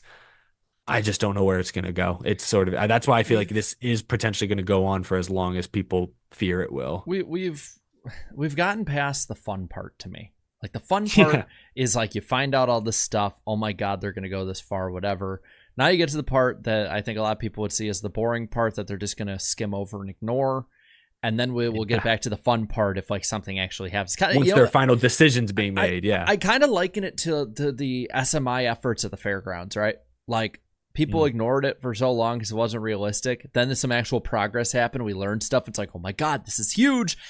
And now everyone's back to just skimming over it until we find something out that's actually really good until maybe, I don't know, like January, February. Because right now it's all a bunch of, city council meetings and random hearings. It's like nobody's tracking all that. Everyone's just waiting for a decision to be made. Let's be honest. No one living here really even cares about that. Like how many people, Danny, would we know that are like, oh my God, I got to be at the edge of my seat Tuesday morning, 9 a.m. city council meeting, baby. Woo, let's go. Like, no, it's like Dotson. We got Dotson here. See, no one cares. There's like 5 F1 tracks they could be caring about instead. Yeah. That we'll go to the F1 track Highland Rim. Yes. So I'm with you though, Jared. It's the fun part is past for now. Yeah. That's why I'm interested in this hearing. The decision on the hearing will be the next moment, because what was interesting was hearing both sides lay out their initial argument, but now they're just sort of regurgitating the same points back and forth at each other. I want to see what this judge decides. Then that's interesting. I just so want this to just go as far as they want to take it. I want to find stuff out, man. I'm just super interested. What I thought was wild in one of the statements NASCAR put out last week was when they talked about ARCA not being a real competitor. They redacted the exact dollar amount they spent on ARCA. That hasn't been made public yet. But the way they phrased it is, we bought ARCA for only X dollars. I'm like, damn, the word only. So disrespectful to ARCA. We got it was a flash sale. It was like picking something up at a rummage sale, And I don't care how much of an ARCA homer you are. The most ARCA homer people, like everyone knew, we're not competing with NASCAR. Like that, we all knew that. And so it's like anyone who looked into that argument was going to be like, really? Like this is saying the USFL was going to take down the NFL. Yeah. No, you're exactly right. I'm laughing at the chat. Interesting stuff. I'm this time next week. Tune in on the Iceberg next Wednesday. We'll hopefully there'll be a decision made. Maybe we can talk about the results of that hearing.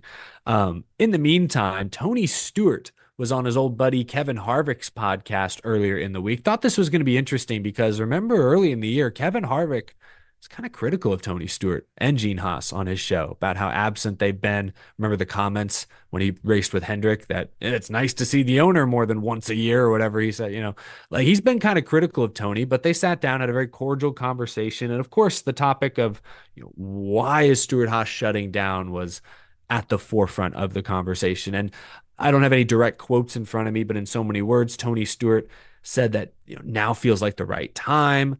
From a financial perspective, from an interest perspective, he is enjoying racing, drag racing. Obviously, he and his wife are expecting their first kid, I think, sometime pretty soon. He sounds very happy with his life outside of NASCAR. Beyond that, he made the comment that modern NASCAR is not the same as it once was. And he pointed out the recent difficulties in finding sponsorship. Used to be easy to find a full season corporate sponsor. Now you're scratching together new sponsors every week, every month, trying to piece together a full season. It's a grind. It's not what it once was. There was a lot there. But I will also say I don't think anything was shocking. I think we all kind of knew Tony Stewart had lost interest in NASCAR in the last couple of years.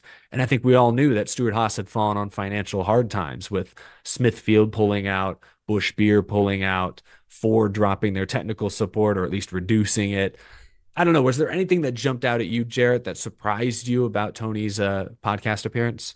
No, I think it's just they publicly said it.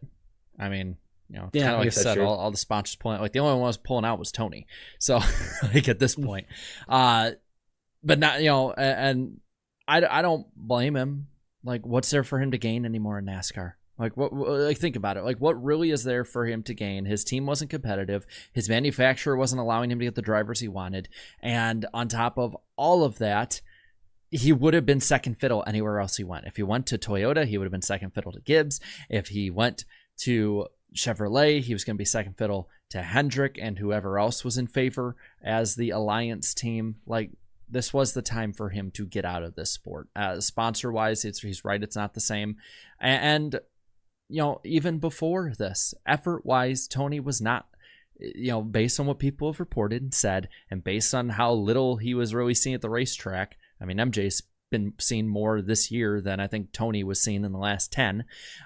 He wasn't exactly putting in the effort as an owner. He was doing his own thing. I mean, I remember, him being, he's at this race during big NASCAR races. So I think it's a big loss for NASCAR and the fact that a huge name is gone. In that respect.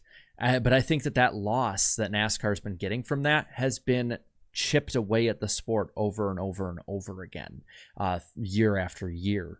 And so now we're just feeling it more and more. It's worrisome. It's really worrisome. I think that somebody who's one of the best drivers ever in this sport can't in any way really attract any sponsors without Kevin Harvick breaking his back to carry his team.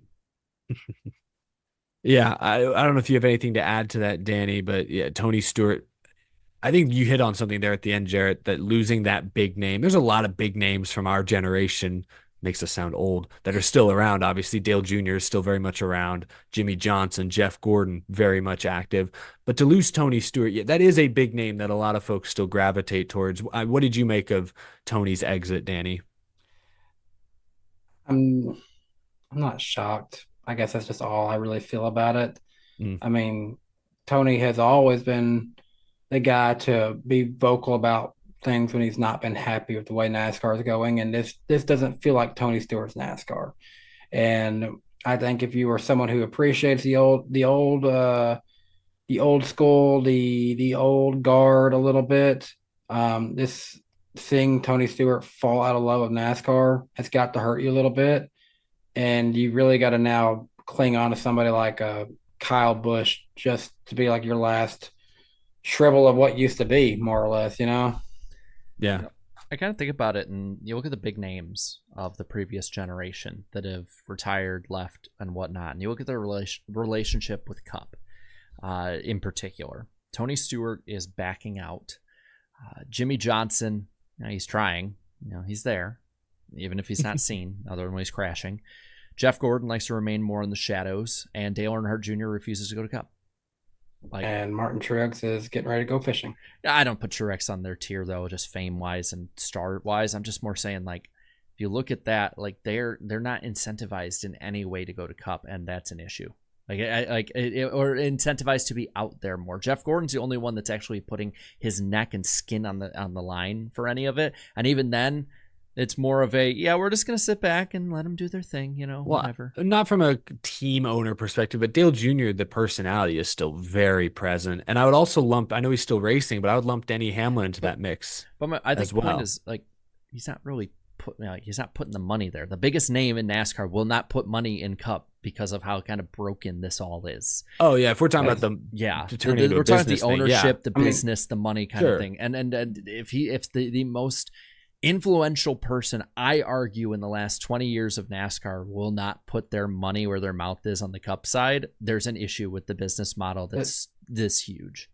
The thing is, for Dale Jr., going to Cup, why should he have to go put money into something that won't make as much money in the long term in regards to what he's currently doing? That's what I'm saying. He'll make a lot more money having 4 successful and on occasion a 5th successful Xfinity car out there. He'll make more money running a successful media company. He'll make more money being a partner in a successful vodka company. It's less risky. I think that's the big thing. They're all less risky. It's less risky to partner with Budweiser and sell $500,000 worth of merchandise in 1 week. He still sells merchandise for days every year by only running 3 races a year. The man doesn't have to go put his money into something that will fail. But my point, I think the big point too is this is the only major sport where having a team is a huge risk. Look at every other major sport. There is no risk in any way, as much as they suck, that the Carolina Panthers will be kicked out of the NFL. That they're going to lose their investments. No, you're exactly right. And that's why, going back to the legal argument, I'm like, everything the teams are arguing, not everything, but most of what the teams are arguing, I'm like, yes, great point. My point earlier was that I just don't know that their legal case that NASCAR is a bully, a monopolistic bully, is going to actually work. But at the end of the day, I kind of hope the sport does evolve to be run a little more like some of these stick and ball sports with legitimate franchises that do protect the team's investments more than they currently are. And I see people, we're talking about motorsports, not stick and ball sports. And it's my point more is that I don't want to compare stick and ball sports in how they are operated rules-wise and officiating-wise. I think the business side of it is a proven way, and motorsports is a proven way to fail. I mean, how many let's look back to when we started watching in the 2000s, how many teams are really left from then that aren't super teams, that aren't ones that had a Roush, a Hendrick, a Gibbs, a Penske. It's all that's the only ones that are. Hendrick, Gibbs, Penske, Roush. Think of the teams that were big back then. Ganassi's gone, DEI is gone. There's so many. There's 4 or 5 that are left. And Wood Brothers just keeps getting RCR. bandaged. It was Wood Brothers was bandaged by Roush for a little bit. They're bandaged by Penske now. They just keep getting bandaged. So and I get that, that's the way motorsports has been, but it's they were able to survive that way when NASCAR was bringing in 6 to 10 million people every week. You can't do that when. That's why I say the model does need to evolve. That's the stubbornness that the sport is currently run. How the sport's currently run is going to hurt it. There was that what was that YouTube channel that did a video a few months back, basically stating the France family is going to kill NASCAR. It's a more perfect union.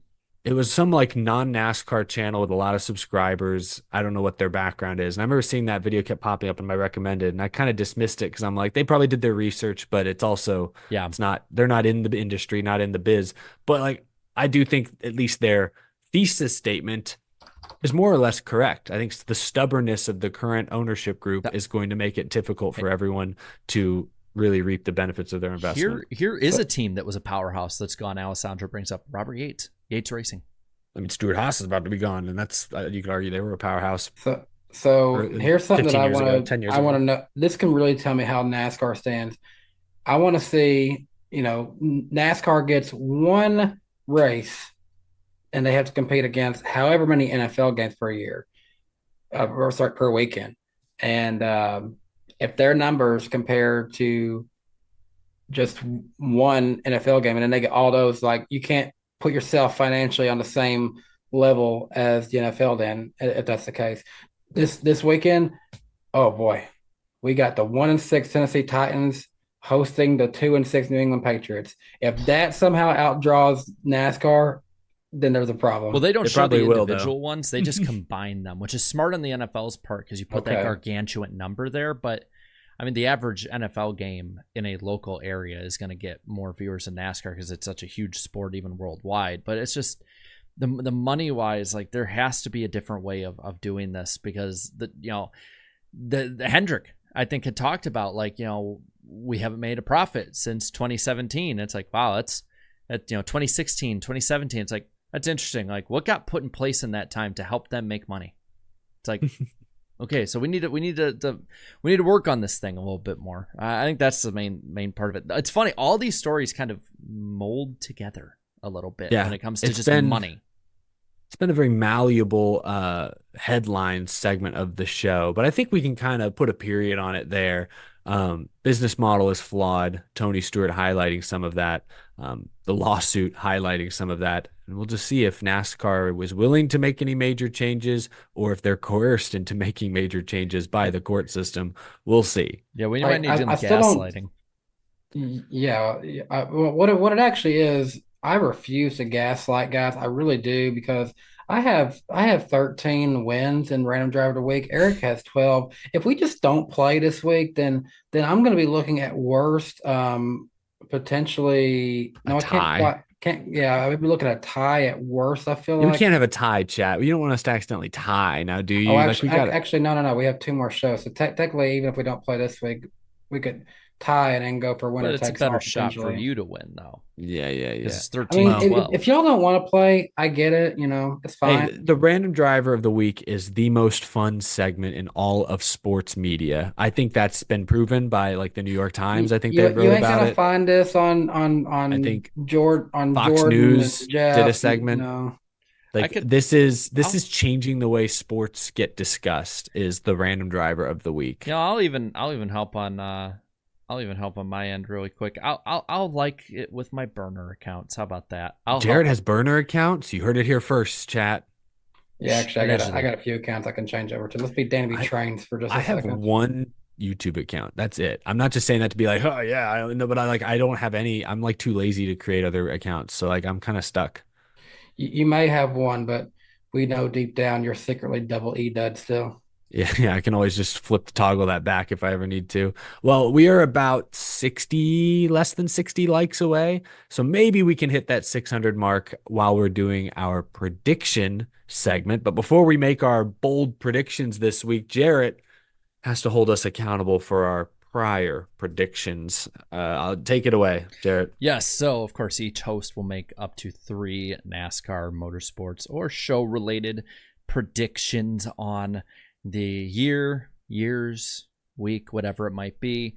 We'll keep track of them each week, right and wrong predictions. Try and keep it concise to within a time window. 2 to 3 years generally. We can wiggle a little bit on it. But yes, please try to do that. Now, when it comes to the accountability session, I have nothing coming off the board. So yay me. I didn't fall behind at all this week.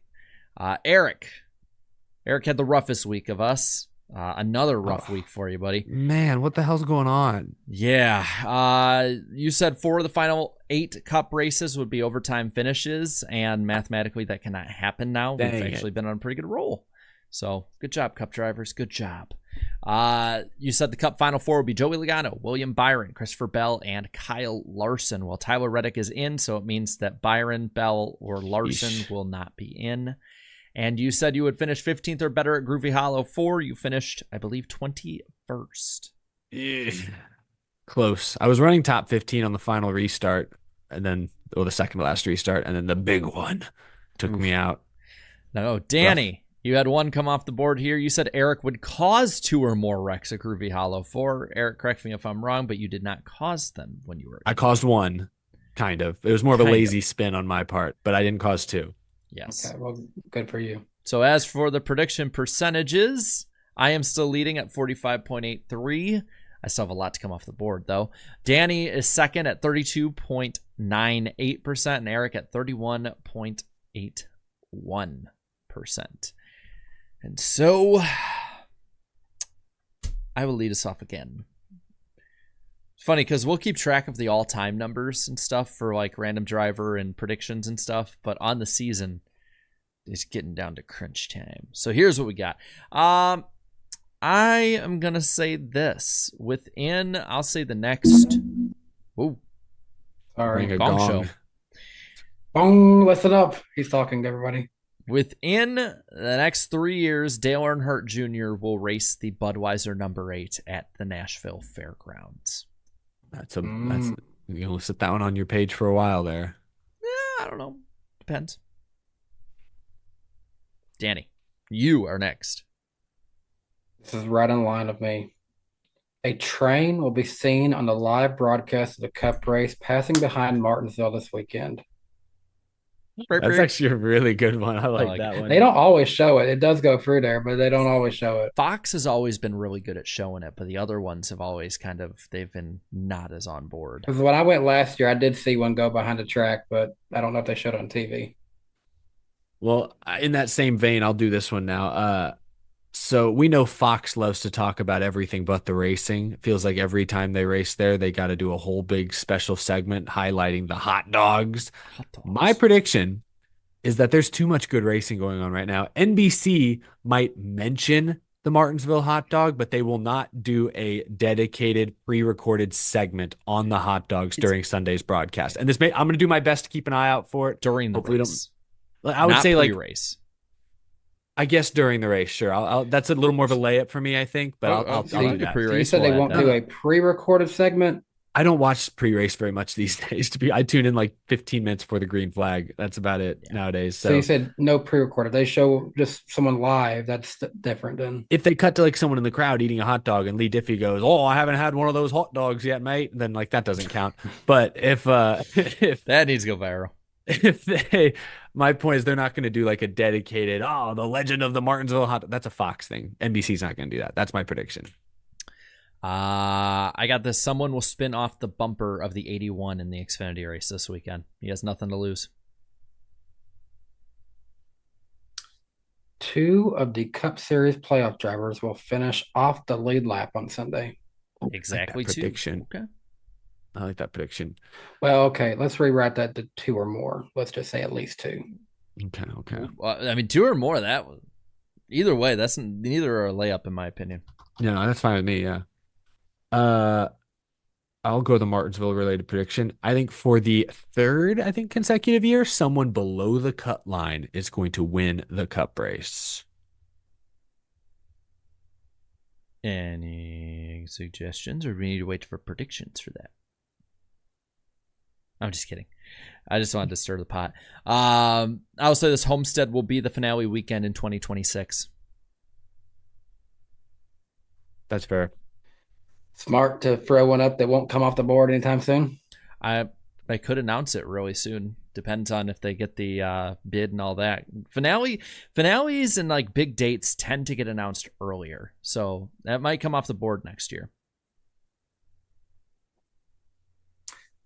We will hit. This is hard saying this right now, saying when you're watching live. We will hit at least 1,000 live viewers on the final episode of the season on Eric's channel. Ooh, I like it. I'm Folks cool better with tune in. My final prediction, maybe this is a layup as well. I know there's been a lot of chatter about the rain tire test at Homestead. I don't think rain tires, wet weather tires, will be used at an intermediate next year. I think it's going to have to be 2026 at the earliest. And maybe that's a layup, but I need to get my percentage up a little bit higher, so we're going with it. And with that, we have hit the random driver of the week like goal. Perfect timing. Ding, ding, ding, ding, ding. I've been like miming a lot of things with my hands tonight. 600 likes. Thank you all for liking the stream. Perfect timing as well. Jarrett has another mystery driver that we are going to guess. Jarrett, let the chat know how this game works. Yeah. So these guys will hide you guys in the chat, so they are not. Yep. We will hide. Yeah. So they're One, not two, getting a three. bit of an assist. And yeah, I will shoot out some random driver facts, and they will try with 3 predictions a piece that they can use to predict or to say which driver I am talking about. So if I win, I lock up a tie. No worse than that. If Yes. Eric wins, then we do tie, and it's anyone's ball game. Yeah, pretty much. This is a big one. This is a big one this week. Can I guess? Because you like to start, Jarrett, with like where they're from. Usually, Can I say guess? you already put a guess in for this? I'm gonna just without throw hearing out anything? there. Is this driver from the Northeast? Northeast. Which states would that entail to you? I don't know, like New England states, 13 original colonies. I don't know. Not the New England states. Okay, all right. I let's basically roll. count from like Ohio, West Virginia, and up from there. Well, real quick, before we get started, Danny is leading 13-12 over Eric on the year. Eric got Morgan Shepherd last week. I love how close we've been this whole year, Danny. This has been good. Very competitive. Eric got Morgan Shepherd last week. Connor, aka Ellie Productions, got James Hilton in the quickest prediction ever correct in this. And then Danny had 2 in a row with MTJ and Lee Petty. So let's get this baby going. Thing is, I'm not going to see the chat unless I pop it back up on screen because I'm reading the facts off my phone this week. Okay. So this random driver began racing at the age of 5. Oh, he wasn't going to let his prime pass him up. No guess yet. He's not even in his prime yet. That's the joke. He's like some 16-year-old K&N driver. It's just Bricks and Bush. No, it's not a guess. This random driver's career best NASCAR finish was 13th. Is that Cup, Xfinity Trucks? Just overall. What the? How that doesn't help you at all? This random driver had to withdraw their entry at their first scheduled NASCAR race in the top 3 series. So got to the track, had to withdraw their entry. I love this is the one week definitely not Kyle Busch then. This is the first week that Jarrett didn't lead with where they're from. We'll get there. This random driver began racing in San Diego. Maybe that's a hint. Maybe this driver's from like a very famous town, or like it's like very like it's maybe it's Dale Earnhardt and it's Kannapolis or something like that. And so we can't give that away. Dale Earnhardt started racing in San Diego. Eric. Oh, that's probably true. He probably finished better than 13th. The textile mills of San Diego. Is that a guess? In a chat right now, see what they're thinking. I wonder if they've gotten it right yet. I can pop it up on screen and see. At least I thought I could. No. Yeah. Let's see what else we got here. This random driver has raced in Fords, Toyotas, and Chevrolets, all 3 of them. And have they raced in like Dodge or Pontiac? Just those 3. Okay. This random driver made 32 truck starts and 31 Xfinity starts. Anyone on the edge of their seat with an inkling? I have no inkling. The San Diego hint is probably the closest hint, the best hint I've gotten so far. This random driver has a truck that is currently sitting in the Dale Jr. race car graveyard.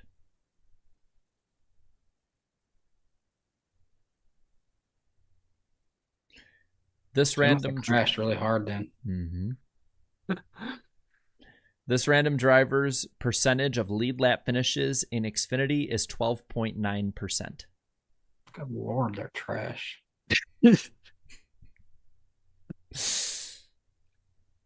This random driver ran a throwback to Tim Flock. I wish I remember that. I don't remember who did that. Well, it was also I can give you the hint that it was the same car I used as my influence for my Jocko Flacco t-shirt. I mean, that's kind of like the famous. I'm just blanking on who would have drove that. Yeah, that's kind of like the famous. I feel like that's the famous Tim Flock sort of look, right? Yeah. This random driver was tweeted about once by Danny B, but shockingly never tweeted about by Jarrett or Eric. Shockingly, just one time. Just one time by you. Who would have driven a Tim Flock throwback? This random driver graduated from high school a year early to begin their professional level racing career earlier.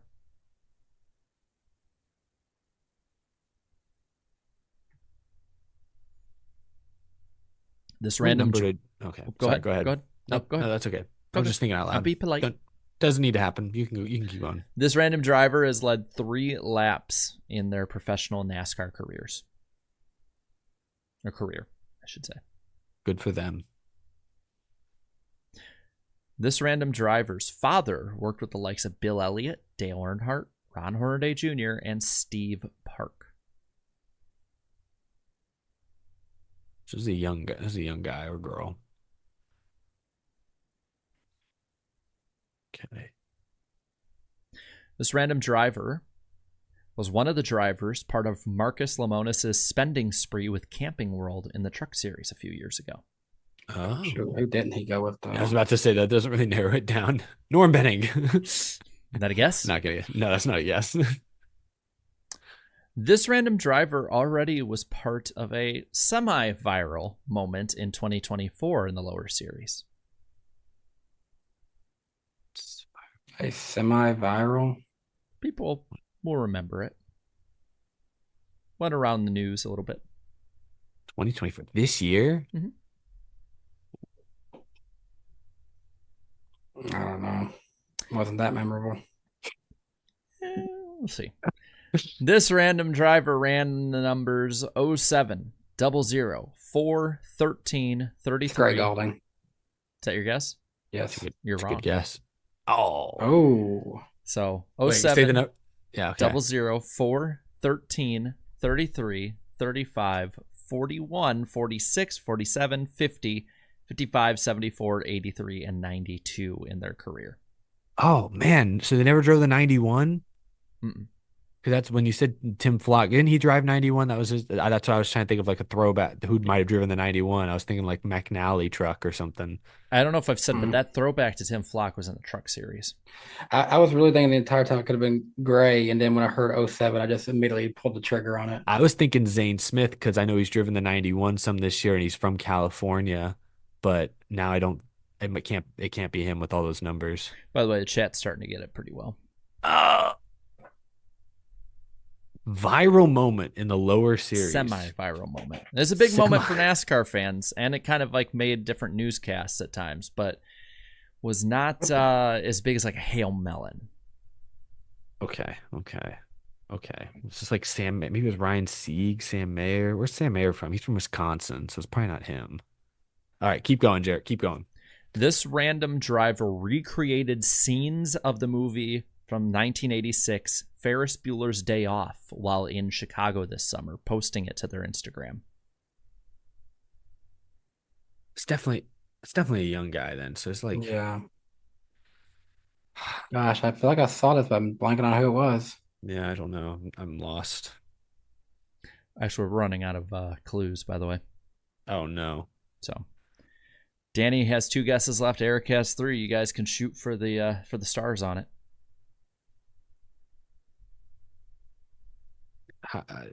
Give me one. I'll guess after this clue.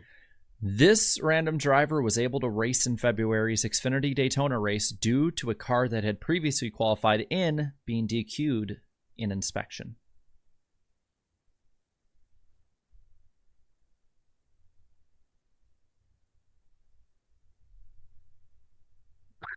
Wait for it. No clue. This has been 90 of Kyle Weatherman. No, he would have made the field. Did you say the Xfinity or Daytona or the truck race? Xfinity Daytona. Xfinity, yeah. Can you tell us those numbers they drove again? I Yeah. already deleted that clue off. Oh Come my on, god, dude. The notes app letting us down. I should have wrote him down. I'll throw a guess out there. I don't know where he's from. I'm gonna throw out Garrett Smithley. Wrong. Damn. So 2 left for you guys to choose from. Only 4 clues left. Chat has it, by the way. Okay, good for them. This random driver actually had an article written about them on the Daily Downforce called Everything You Need to Know About Blank. Okay, so I'm trying to think about drivers that maybe we've like collaborated with on I did something with Kyle Weatherman. It's funny that I'm gonna guess Kyle Weatherman. Kyle Weatherman. Your guess is wrong too. What the damn it? It's not Brennan Poole. So 1 guess left for Eric, 2 for Danny. Down to the wire. Oh, I got it. It's Dawson Cram. The Correct. viral moment was when he threw the bumper or got the bumper thrown at him. Correct. Oh. Dawson Graham. So we're tied up.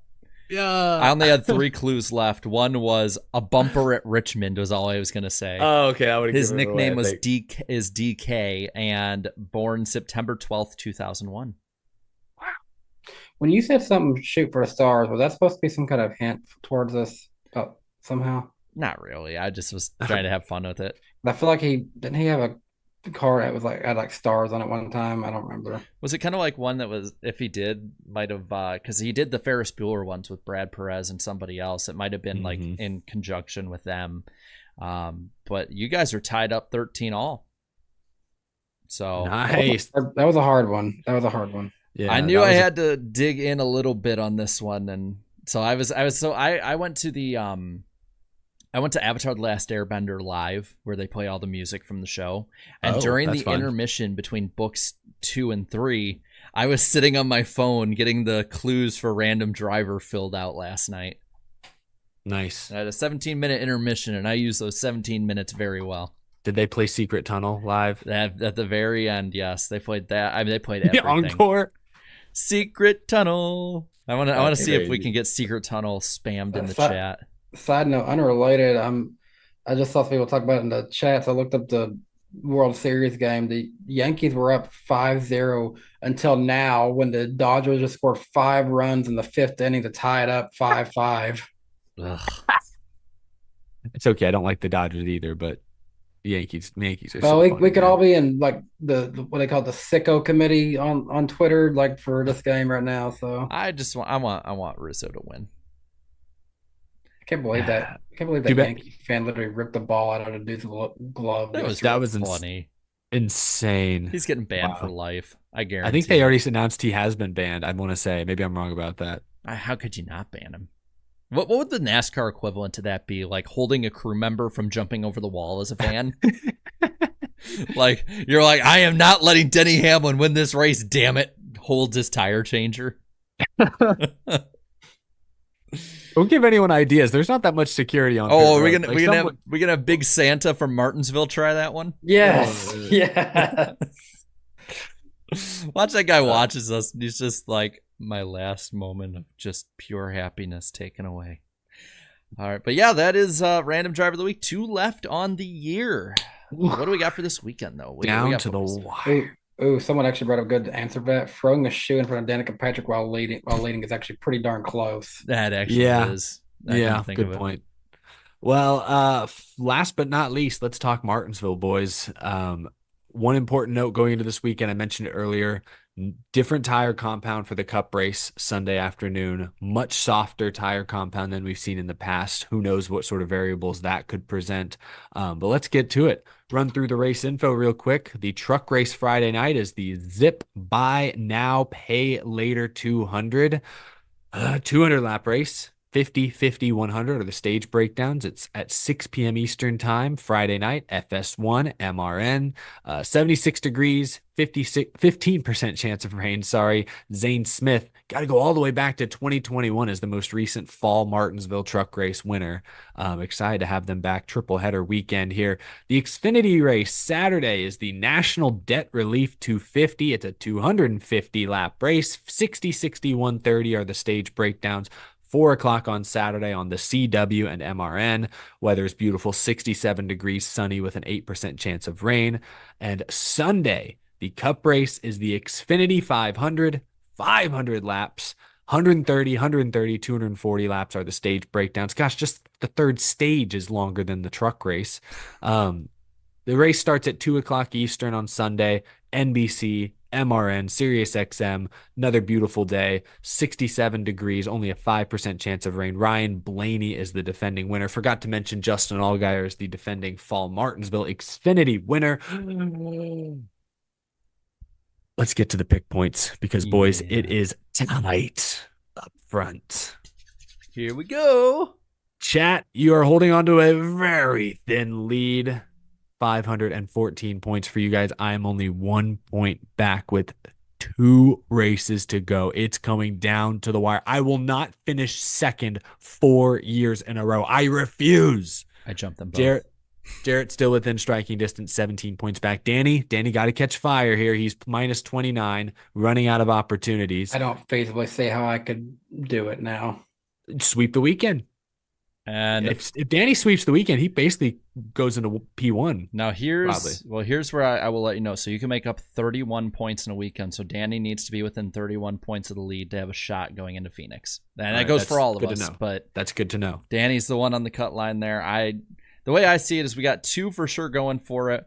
I'm the one who's like middle of the road, could go either way. Danny's the long shot, but we still have all 4 of us in it heading into the last 6 races of the NASCAR season. This is exactly where I want to be, though. -1, so I'm basically tied with the chat, but because I'm behind, I get to pick first, or at least ahead of them. This is like exactly where I want to be right now. And I'm still regretting not just going to my gut and picking Logano at Vegas. I knew he was going to win. Coulda, woulda, shoulda. Let's start with the truck race. Danny, you get to lead us off. Who wins at Martinsville? Let's see. Well, last week I picked him. He didn't win, but I'm going to do it again. Christian Eckes. Safe pick. Solid. Solid pick, yes. I will go with my number 2 pick then, and that is Mr. Ty Majeski. I get to go third. I am so torn here. Chat, you're going to hate me for this one. No, you won't. You're probably going to like me. You're probably going to laugh at me for this one. I'll leave you Corey Heim. I'll do it. I'm going to go with Connor Zilic. Ooh, which truck is he running in this weekend? I think he's in the 7. Oh, God, I hope he's in the 7. I checked earlier. I'm pretty sure he's in the 7. So they're going Heim. All right. They're going Heim. Okay, not surprising. In. But I was seeing some people who were waiting to hear if you went with Heim, who were starting to say 38. They were starting to go Lane Riggs backup option. I thought about Lane Riggs. That might be a good pick too, but I like Zilic. All right. Gotta go bold. Good stuff. Xfinity race. Danny, lead us off. Going with another safe pick. Justin Allgaier. Reasonable. Defending winner of this race. I am going to go with the one that I think would be the most prepared for a Martinsville race, ready to go. I'm going to go with Eric Almirola. And shoot, I'm going to go with the bull in the china shop, Chandler Smith. Let's see if he really does it. Chat. We leave it got some Sheldon Creeds. See, that would be a points pick because, he'll probably finish second. That's fair. That's sort of, you're hedging your bets there. I think they're going Creed. A lot of 18s. And, with arms wide open. And then just waiting to see, like, Michael Myers take off the mask and it's Austin Hill. Dun, dun, dun, dun, dun, dun. Oh. All right. Who's going to suck? All right, so Cup race, who is going to suck this weekend, Danny? I said it last week. I'll do it again. He got nothing to worry about until next weekend. Joey Logano. I'm in the same vein as you on that one, just went a different way with it. Tyler Reddick, I mean, his track's not really that great for him in general anyway, and now that he just has to focus to next week, who cares? Read my mind. Tyler Reddick struggled in this race a year ago, and yeah, of the playoff guys, he has nothing to really race for. Chat, anything different on your end? I see a lot of 45s. I also see some Harrison Burtons. I think we'll give him 45 on this one. Give him 45. Look what Spencer put.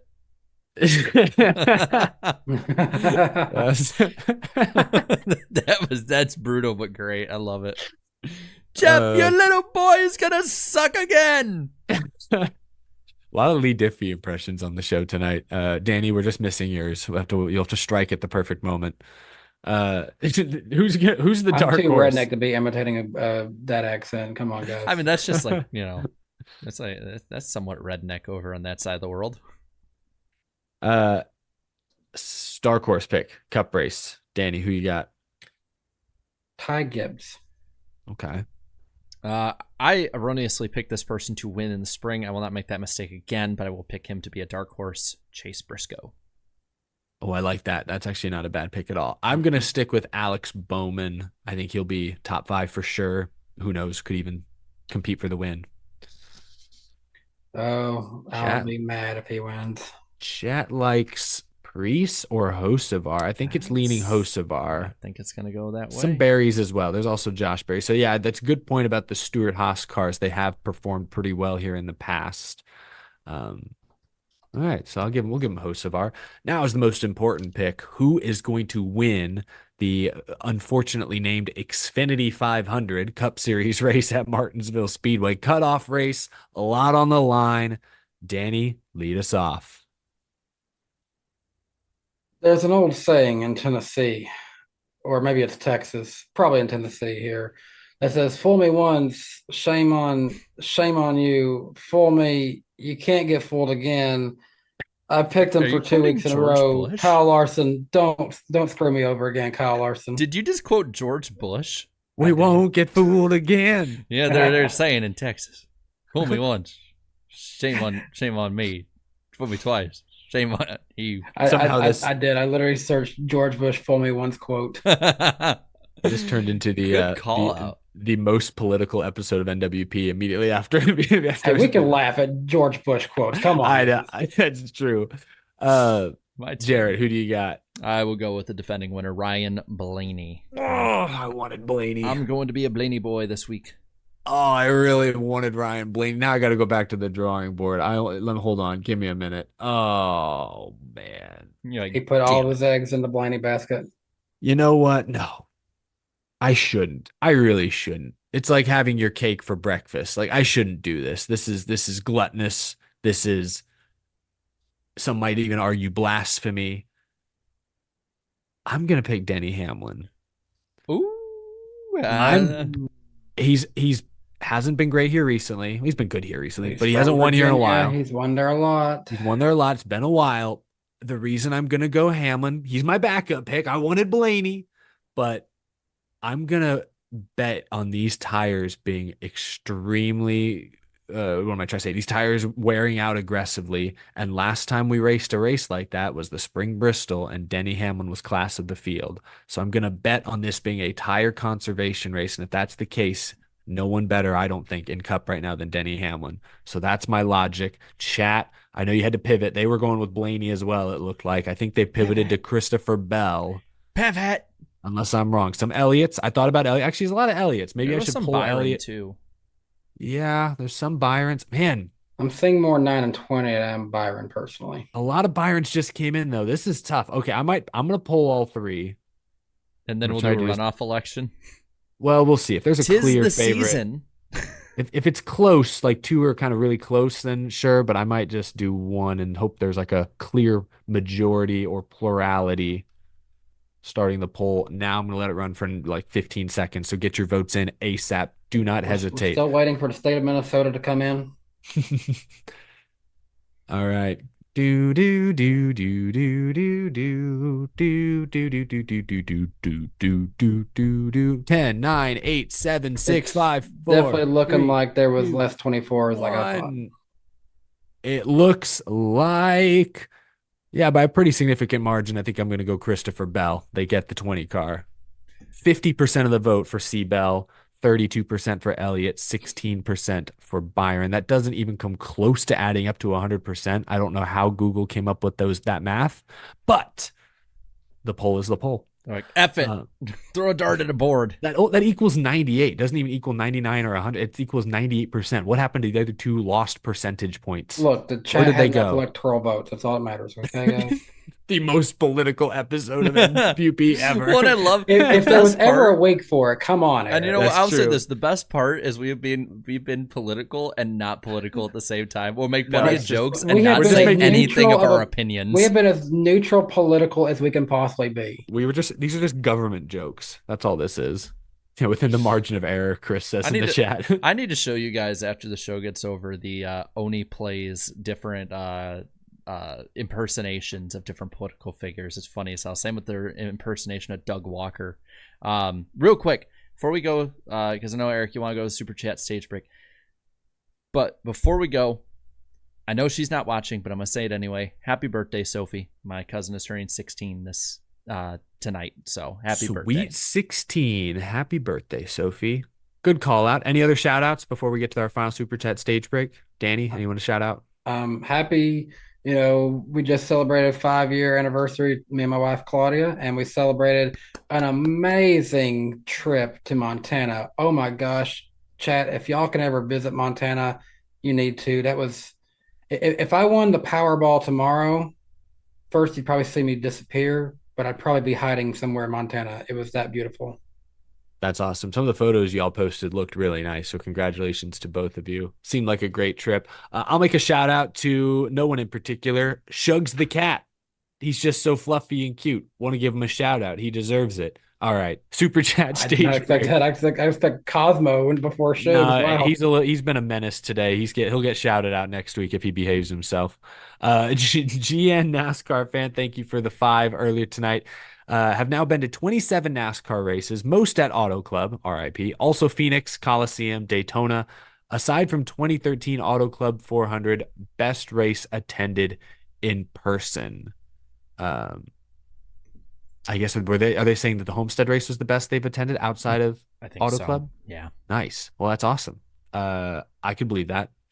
Grid Flow, thank you for the 2. There should be a mandatory overtime for each race. I know that's not Brian France's burner account. Yeah. Wait a second. Gia NASCAR fan sent another 2 and said, having added Homestead to the list, I too want it to be the finale. So yes, that confirms they got their first Miami experience and seemed to love it.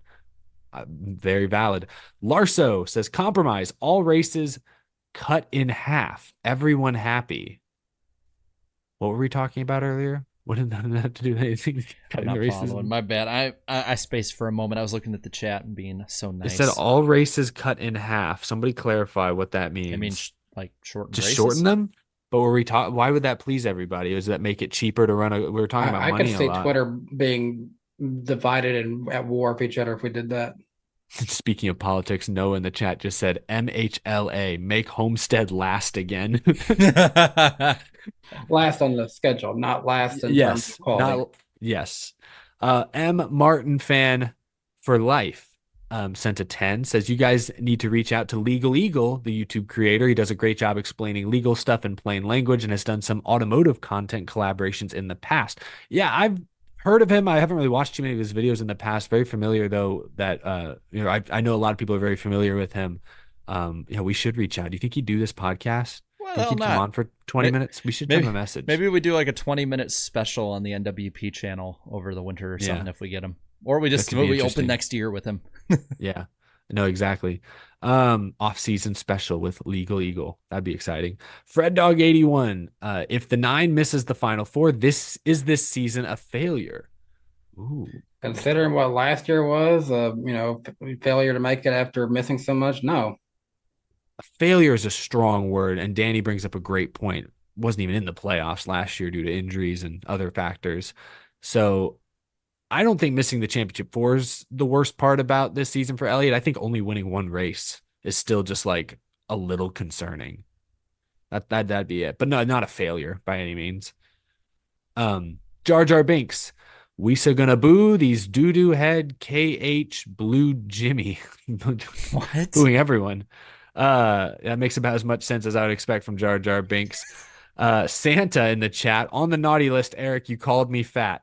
I thought that was Jared. He's husky. Yes, Santa is a glorious creature. Thank you, Santa, for the super chat. That wasn't on my Christmas list this year, but I'll let it slide.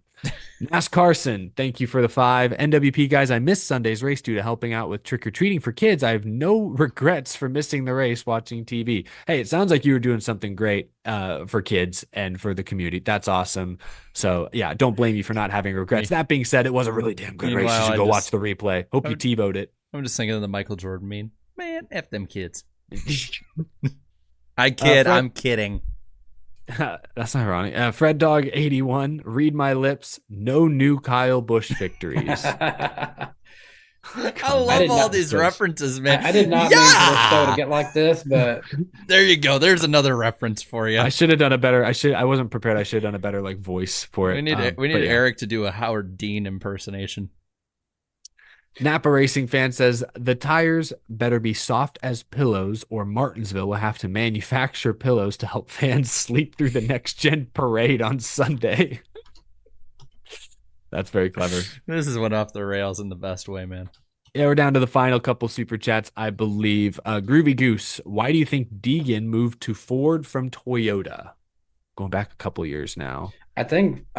Well, first of all, I remember her getting like a brand new Mustang from Ford right off the bat when I did that. Ford saw something there and they offered her more money to come into that program. We want more of that internet money. Sure financially they offered her a better contract, perhaps. I also wonder if she saw the clogged Toyota pipeline and thought, if I go to Ford, I remember her saying at the time that she felt she was going to get more one-on-one, kind of attention, special development at Ford, because it was going to be more of a priority because Toyota has so many drivers and teams and whatnot in the lower ranks. So that was that she said. Is that really what she thought? Was it just money? Maybe we may never know.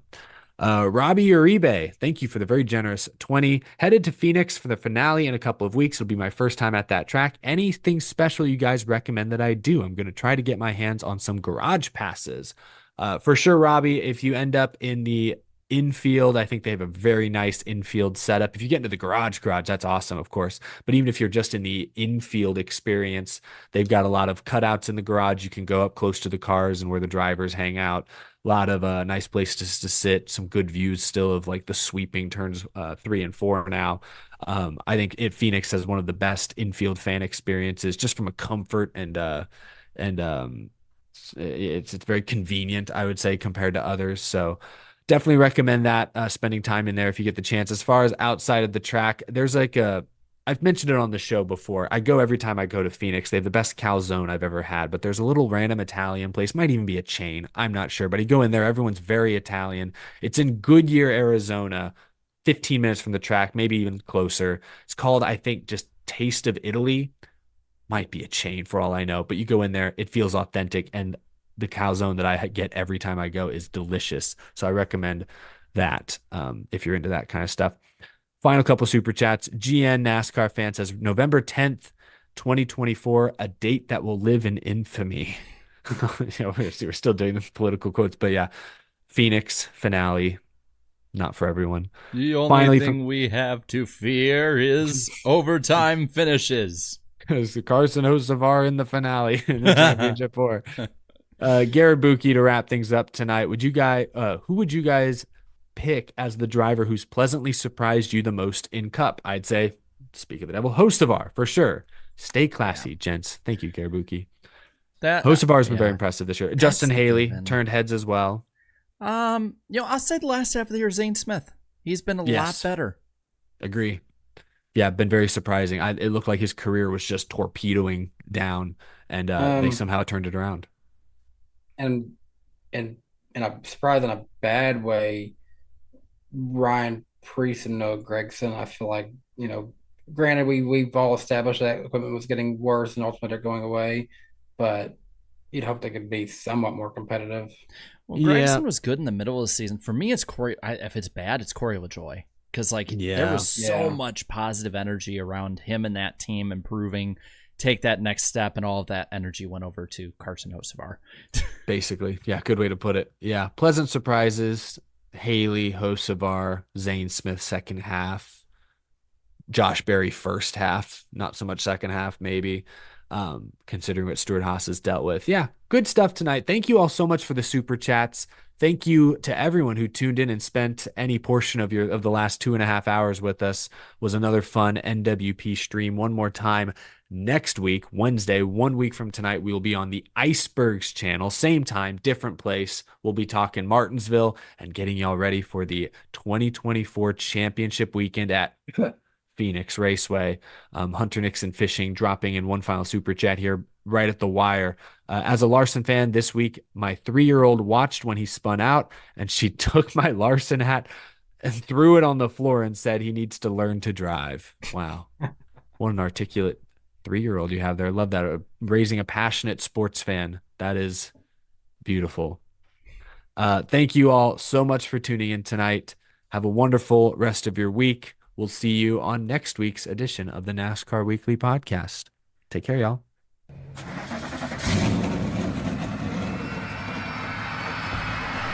Drivers, start your engines! Ready. Green flag, all rolling. All the way out. Stay in, come on. Bye-bye, front end. See you later. These guys are really good.